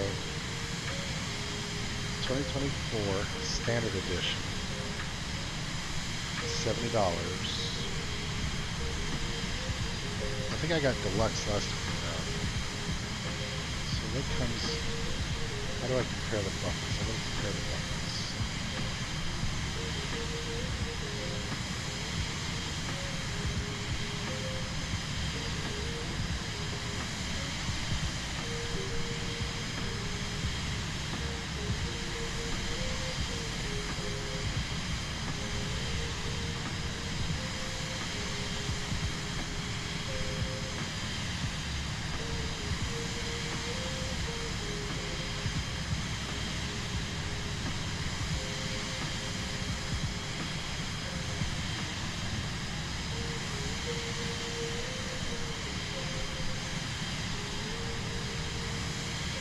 $100. Is that the right one? Standard bundle. Anyone out there in the chat getting 2024? And if so, which edition do you recommend? Again, I think I did the deluxe for this one. I wonder if there's any downside to using Game Pass. I have Game Pass nowadays, which I use for gaming with my brothers on a weekly basis, and I wonder if there's a downside. Fast. Downside of SFS if we're on Game Pass.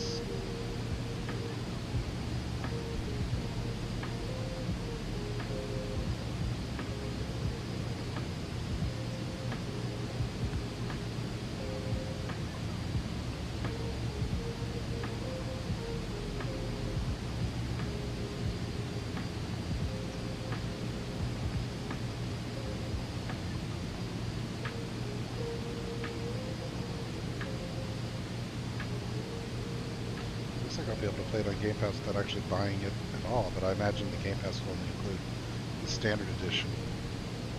So, no. Probably just spend the $100. I don't know. So I have to look at what's included and what isn't with the Game Pass version of it. Flight, home run, flight simulator. Play with Game Pass. Coming 11/19. Yeah, standard edition will be included with Game Pass.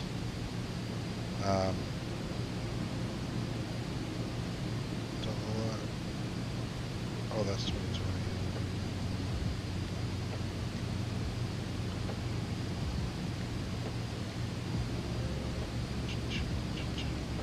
Pre-install now. So does that mean I could actually play 2024? I don't understand.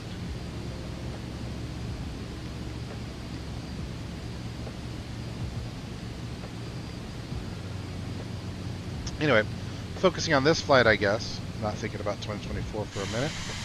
Here we are, coming into the Great Plains area, Kansas City, Kansas. The speedway is over yonder somewhere. We'll be landing near it, but I don't think we'll see it as part of our flight. In fact, I'm almost certain we won't see it as part of our flight. And that's okay. Got a nice controlled descent. Got a good speed happening here. Time to BQS is 13 minutes. And that BQS, we want to be at that 12,000, 13,000. I think we're looking good.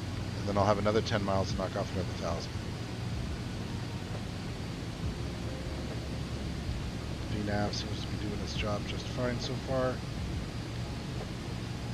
0.467 of Mach. Pretty comfortable. Everything feeling comfortable. We've got speeds in there.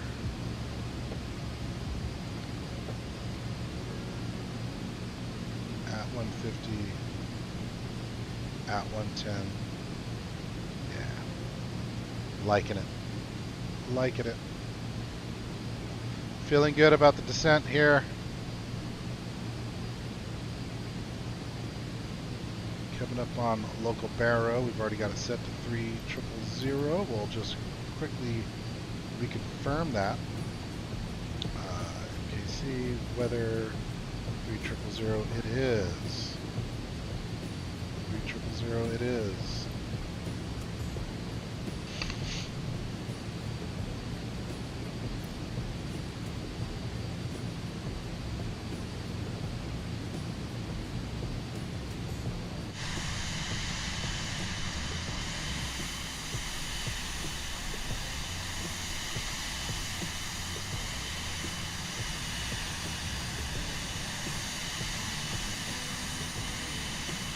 Just cruising.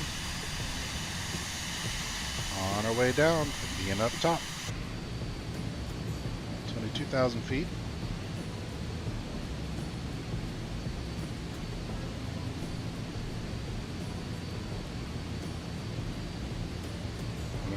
.9 is set, that's correct.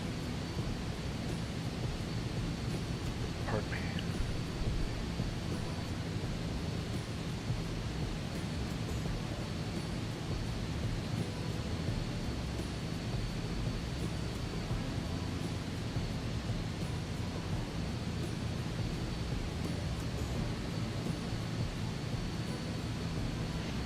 Yeah, after this I need to get outside and mow that grass. I do. Let's see what it's like. 82 outside right now, nice and sunny.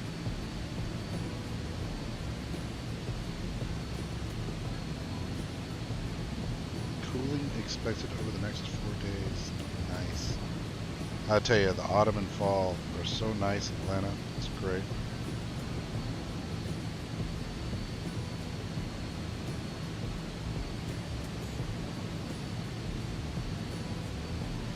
Yeah, I need to get this grass done before tonight's league race in the trucks, NASCAR time. I had to miss last week. I was out of town unexpectedly. And, given how bad the first couple races of the season were, and me missing this last one, and then I know I'm missing another one, at least one more, I think, because of work travel. I'm sure I'm going to have absolutely no chance of doing well. I think this is already race 6 out of 10 happening tonight, and I'm basically a millionth in points. My first couple weeks I just got crashed out by other people's crap, and then Martinsville I think I finished 5th, so I felt good about that. And then last week I was excited about it, but ended up not getting to run. I jumped into a Falcon Sports Car Challenge race the other day. Did a good deal of practice at the VRS setup. I was running the LMP3, and man, I just wasn't on pace. I started 11th out of 12. I finished 10th out of 12. And the best maybe I could have done was 9th, but I had a little self-spin while battling for 9th that lost me a bunch of position, and then just no one crashed. No one in front of me had problems after that spin, and so I just never could catch up. So it's frustrating. I have not been able to rescue my road iRating slide at all. And at its height, I was around 3,800 probably 2-3 years ago in Camel GT when I was running Camel GT all the time. And then as I've gotten away from Camel and have run other series, I don't know, maybe my iRating was inflated and I really am a 2,500 iRating driver, but it's bit by bit fallen very steadily from 3,800 to where I am now, just short of 2,600, which is really frustrating to me. I feel like I'm better than that. But the results disagree.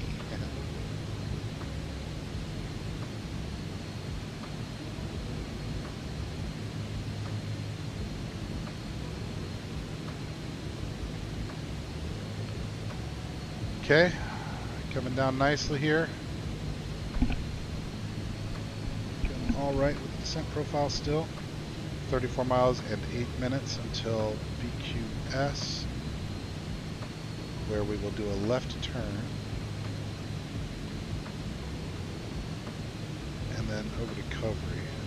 So yeah, a left for BQS to Dons and then to Covey.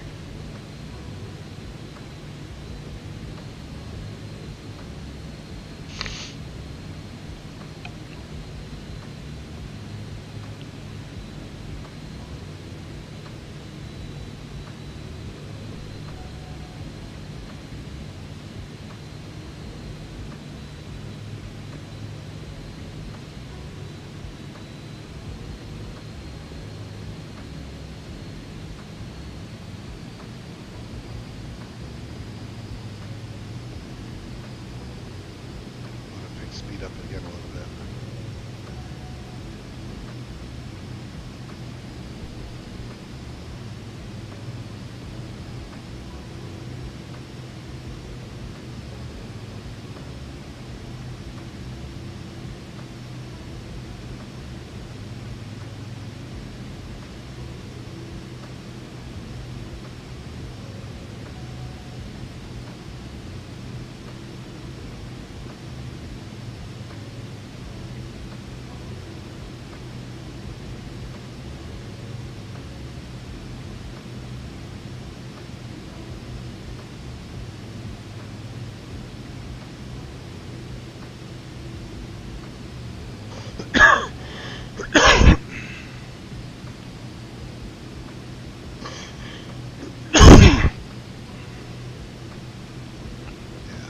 feels better.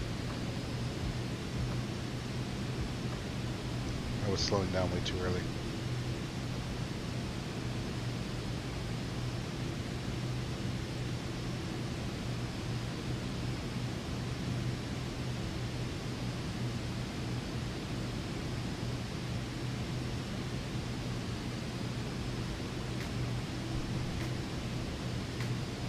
Better. Sped things up a bit.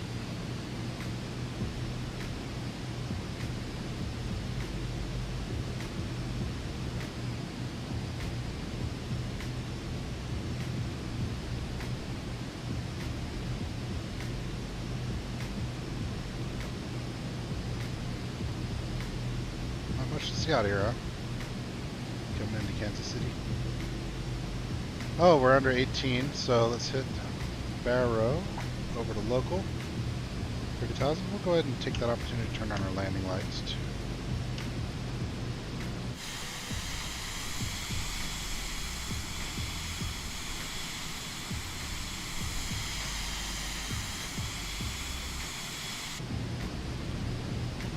And I'll tell you what I'm going to do is turn them off of strobe mode.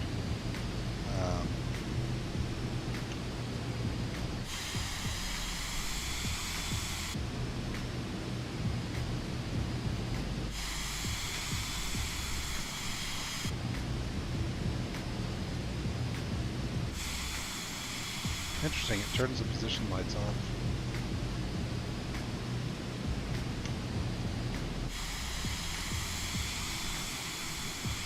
Well, I wanted to have solid landing lights on, but it turns off the position lights and I don't want to lose them. Passing 16,000. Still seems pretty comfortable doing what it's doing. 700 at 3. 65. I've got 3,500 to go. Yeah, actually I feel like it's a little bit behind. It's okay. I think I built in some wiggle room here.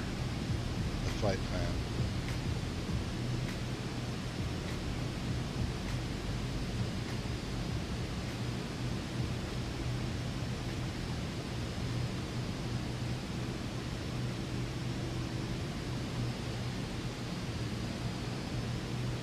Runways in sight off of the Greek distance yet? Maybe.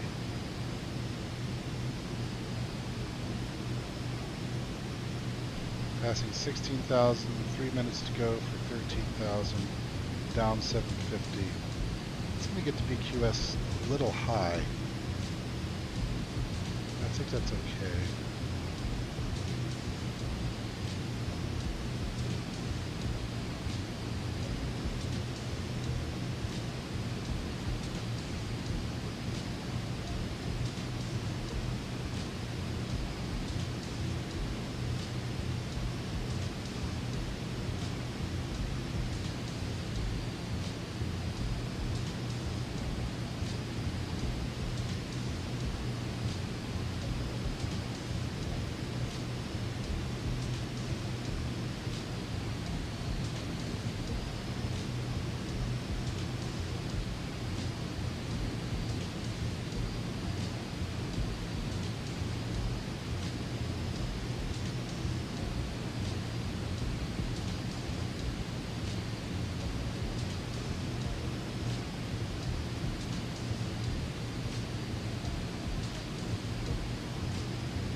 Down 8.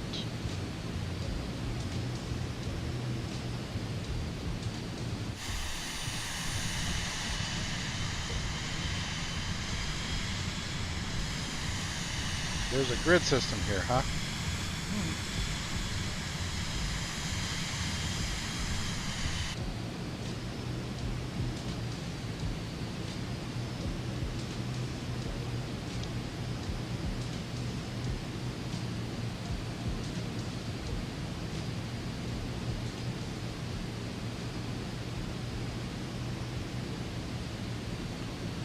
can go flaps 50 at 190. I can go flaps 100 at 150. All right, we're passing BQS now. So let's go ahead and set down to 12,000, please.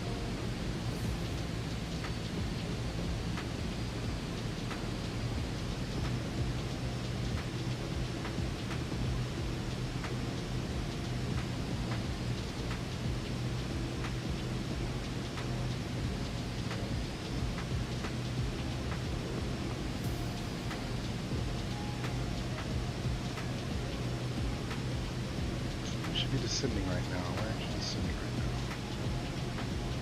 There we go. Yep.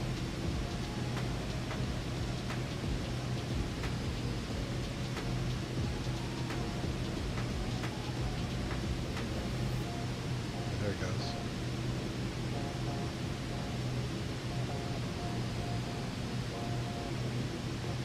Dawn's at 240. And then recovery at 150.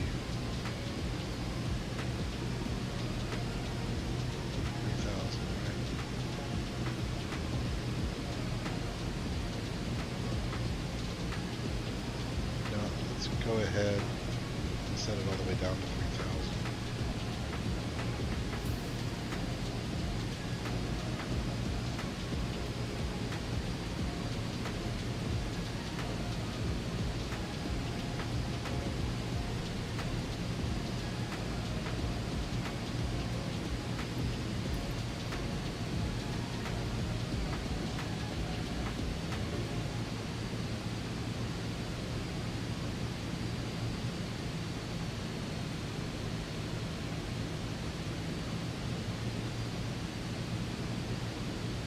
Kansas City traffic, RFK 617 is departing the BQS 8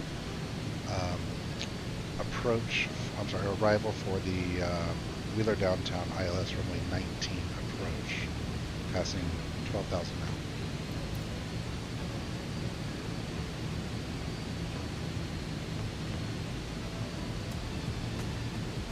All right, Don's. And then we should expect to see a hard right. Actually, not a hard right, but a right to get us over to Zonda. And it's decelerating. Okay.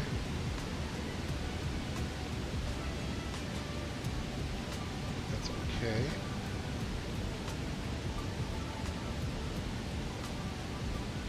Let's see what she's doing. Recovery. I'll go direct recovery.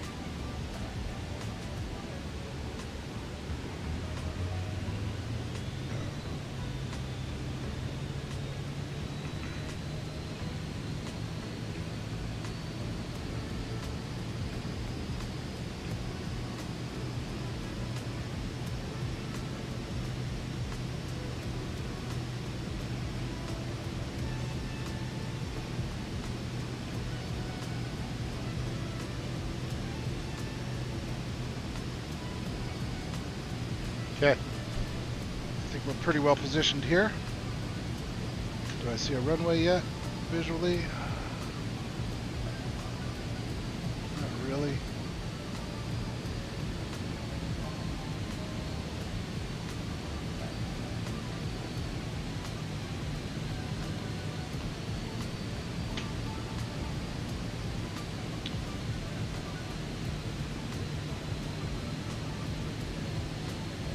At Carberry, it looks to be at 150. At 150, yeah. I'm expecting it to start slowing down pretty quickly here. Let's see what she does. If not, I will take over that. Let's go ahead and turn the knob here to IAS.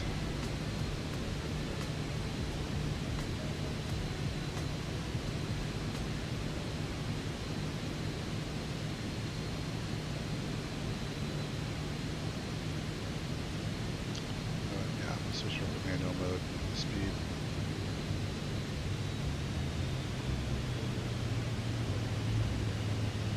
Slow down to 200 for a moment here.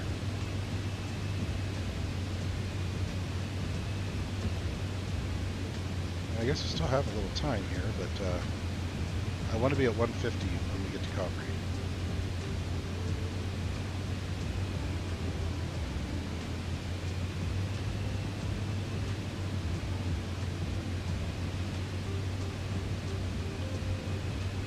I want to be at 150 at Calgary.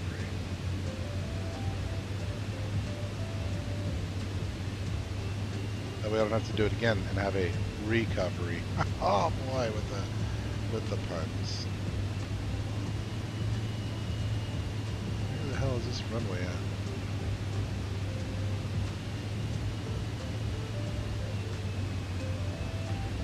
Oh yeah? I don't see any flashy flashies.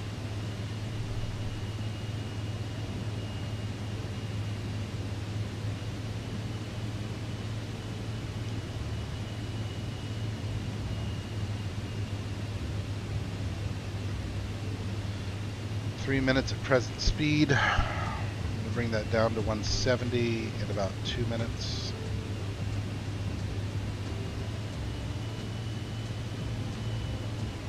Passing 7,000 pretty soon here.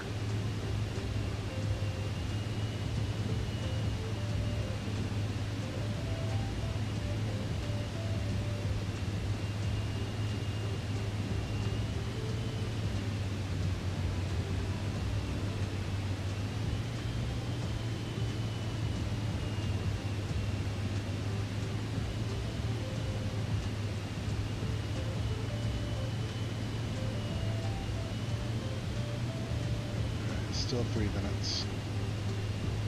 It's going pretty good. I've got a good plan in place and I'm ahead of things. So I am not following the... Oh, there's the airport. Runway 19 right there. I see you, Aeroporto. Aeropuerta. Aeropuerta.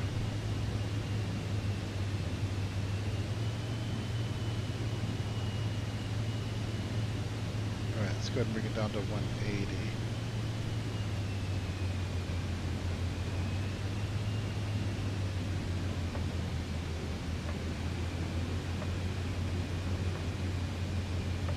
I could go ahead and put the gear down now. Don't need to yet.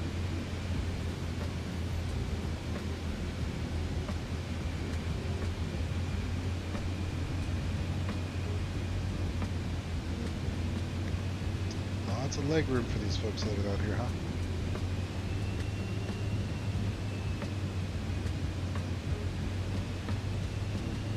I see you, runway. I'm on my way.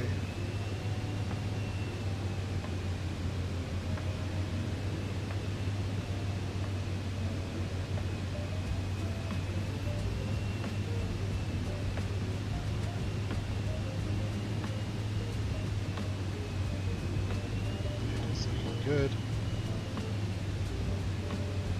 With about 30 seconds left, I'll bring it down to 150. We're at 130 right now.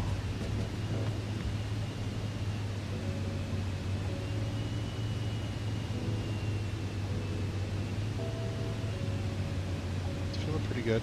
Nice and controlled.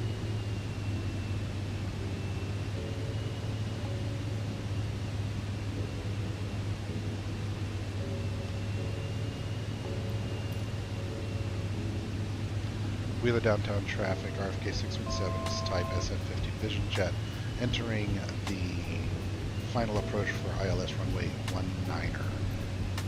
Wheeler traffic. Alright, let's zoom in a notch here, maybe 2 notches, maybe 3 notches.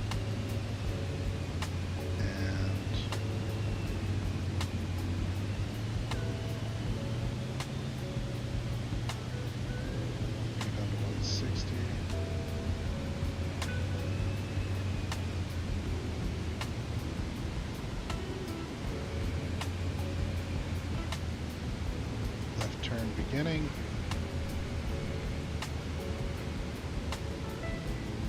1,000.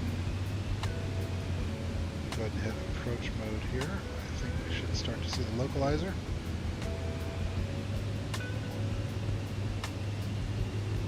And let's bring it down to 150.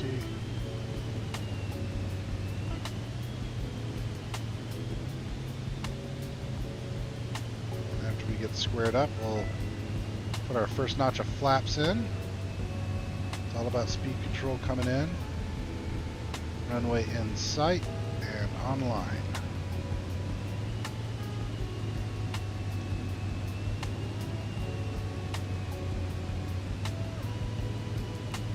First notch of flaps.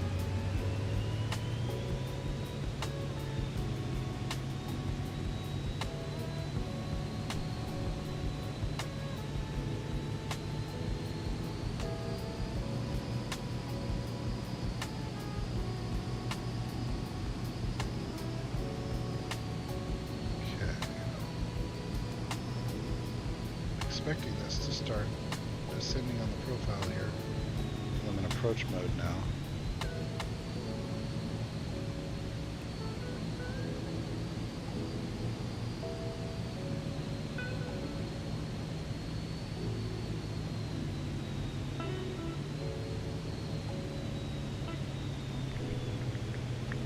Should be at 2600 when it passes Ogda.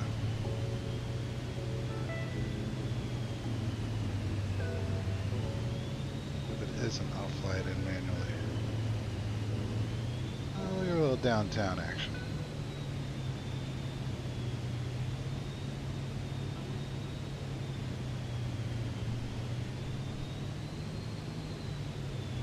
Is that the racetrack? That might be the racetrack over there. Not sure.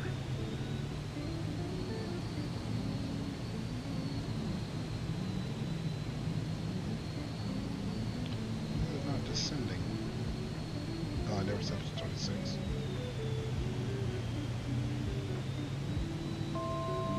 Do it. Let's see. Oh, really? This dude's gonna come online just as I'm coming in?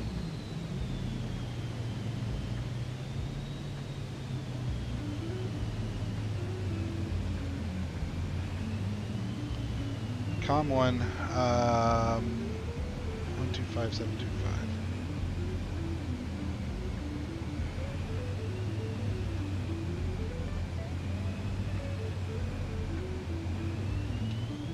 Runway heading. It's really quiet. New pilot. Settings. Audio.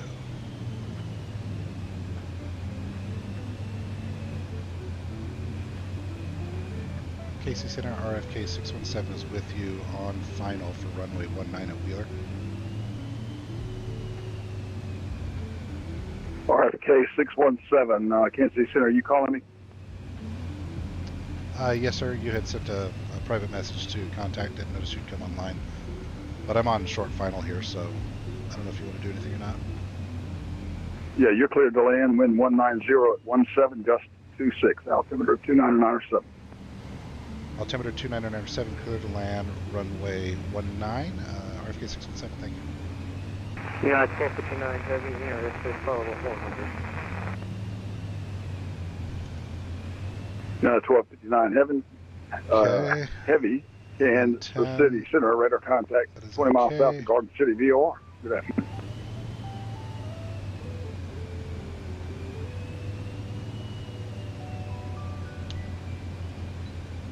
We're doing all right. We're on the glide slope here.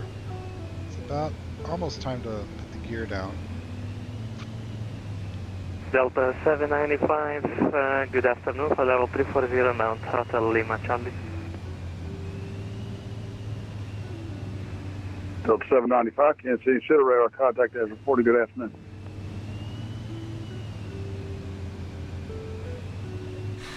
Oh, hang on. I want to use that Sky Dolly thing. SKY. Sky Dolly. I've been meaning to try this.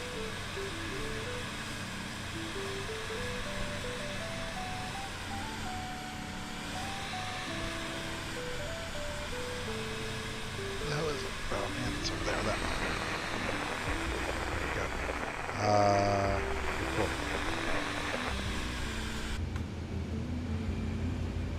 United 5190, radar contact south, disregard. Gear coming down. Southwest 4799.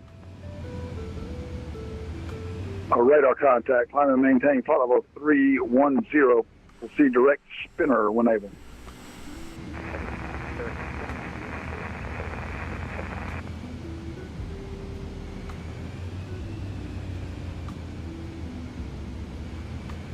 It's coming down nicely. Delta 2231, Kansas City Center.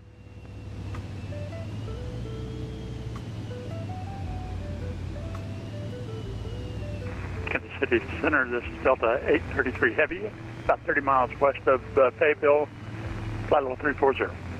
Delta 833 Heavy, Kansas City Center. Good afternoon.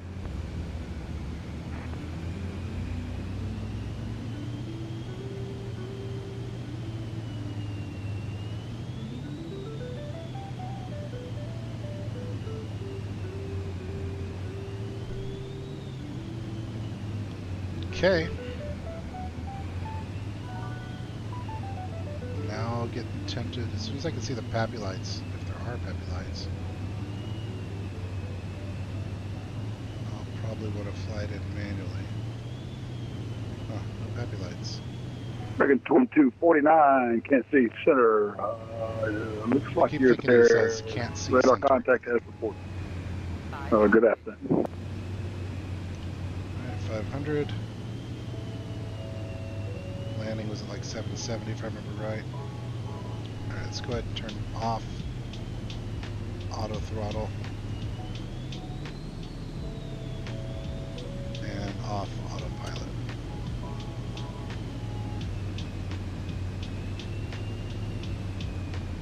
And we'll go down on our last notch of flaps. Let's float this bad boy in. United 1259, Kansas City Center.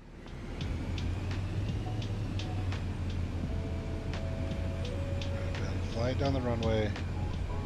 We're stalling a little bit, need more speed. Ooh, the crosswinds are real.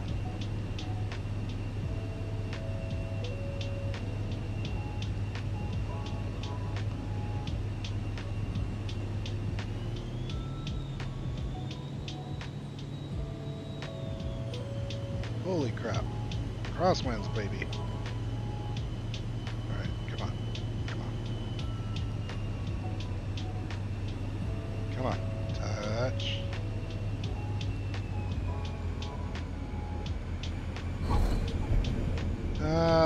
Not great, not miserable.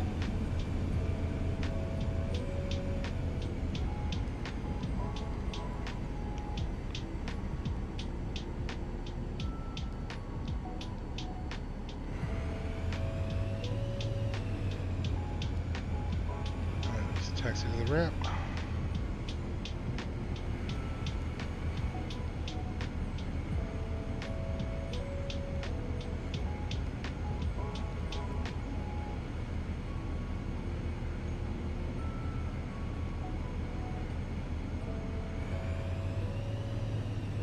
So I've not really, I downloaded, I've tried to use that Sky Dolly stuff 1 or 2 times, and I've been figuring it out slowly. I think I understand now what I'm supposed to do.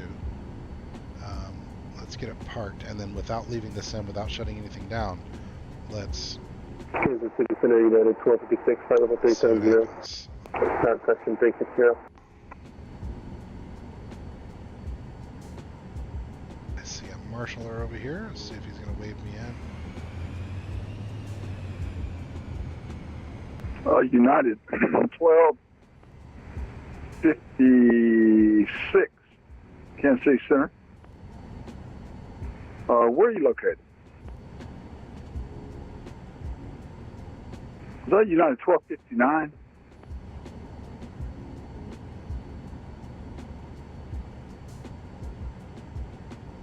Yeah, you're departing my airspace now to the west. Denver Center down online. Radar service terminator frequency change approved. Okay, let's see what the Sky Dolly thing does before I shut this down.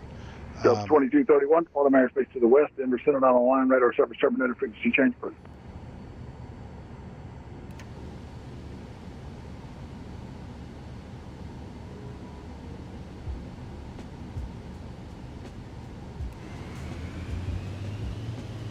Delta 795, departing my airspace to the west. Denver Center down online. Radar service terminator frequency change approved. Frequency change approved. Delta 795. I'm gonna make sure that that's not replaying for him and VATSIM, the transponder didn't just go north.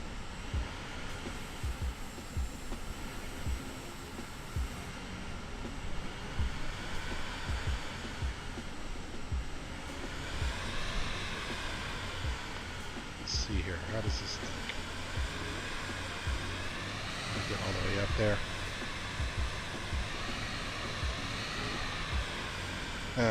It's going to be ugly is what it's going to be.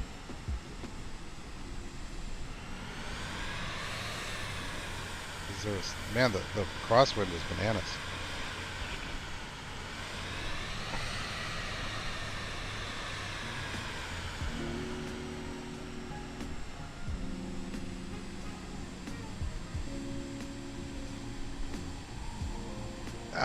Porpoising.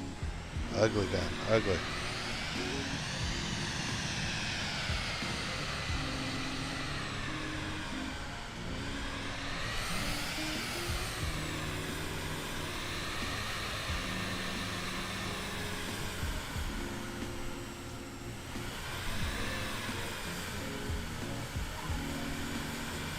Kind of all three at the same time, huh?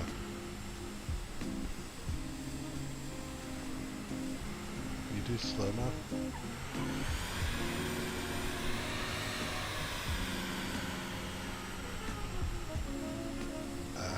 Replay speed, 50%.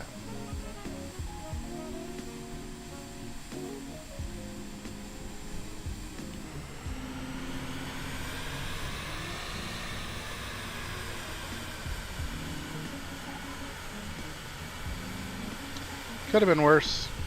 Significant crosswind. But I feel like I came in at a good speed, good glide slope, angle. Just off center because of the damn wind. But hey, and I got to use Sky Dolly as well, so that was kind of neat.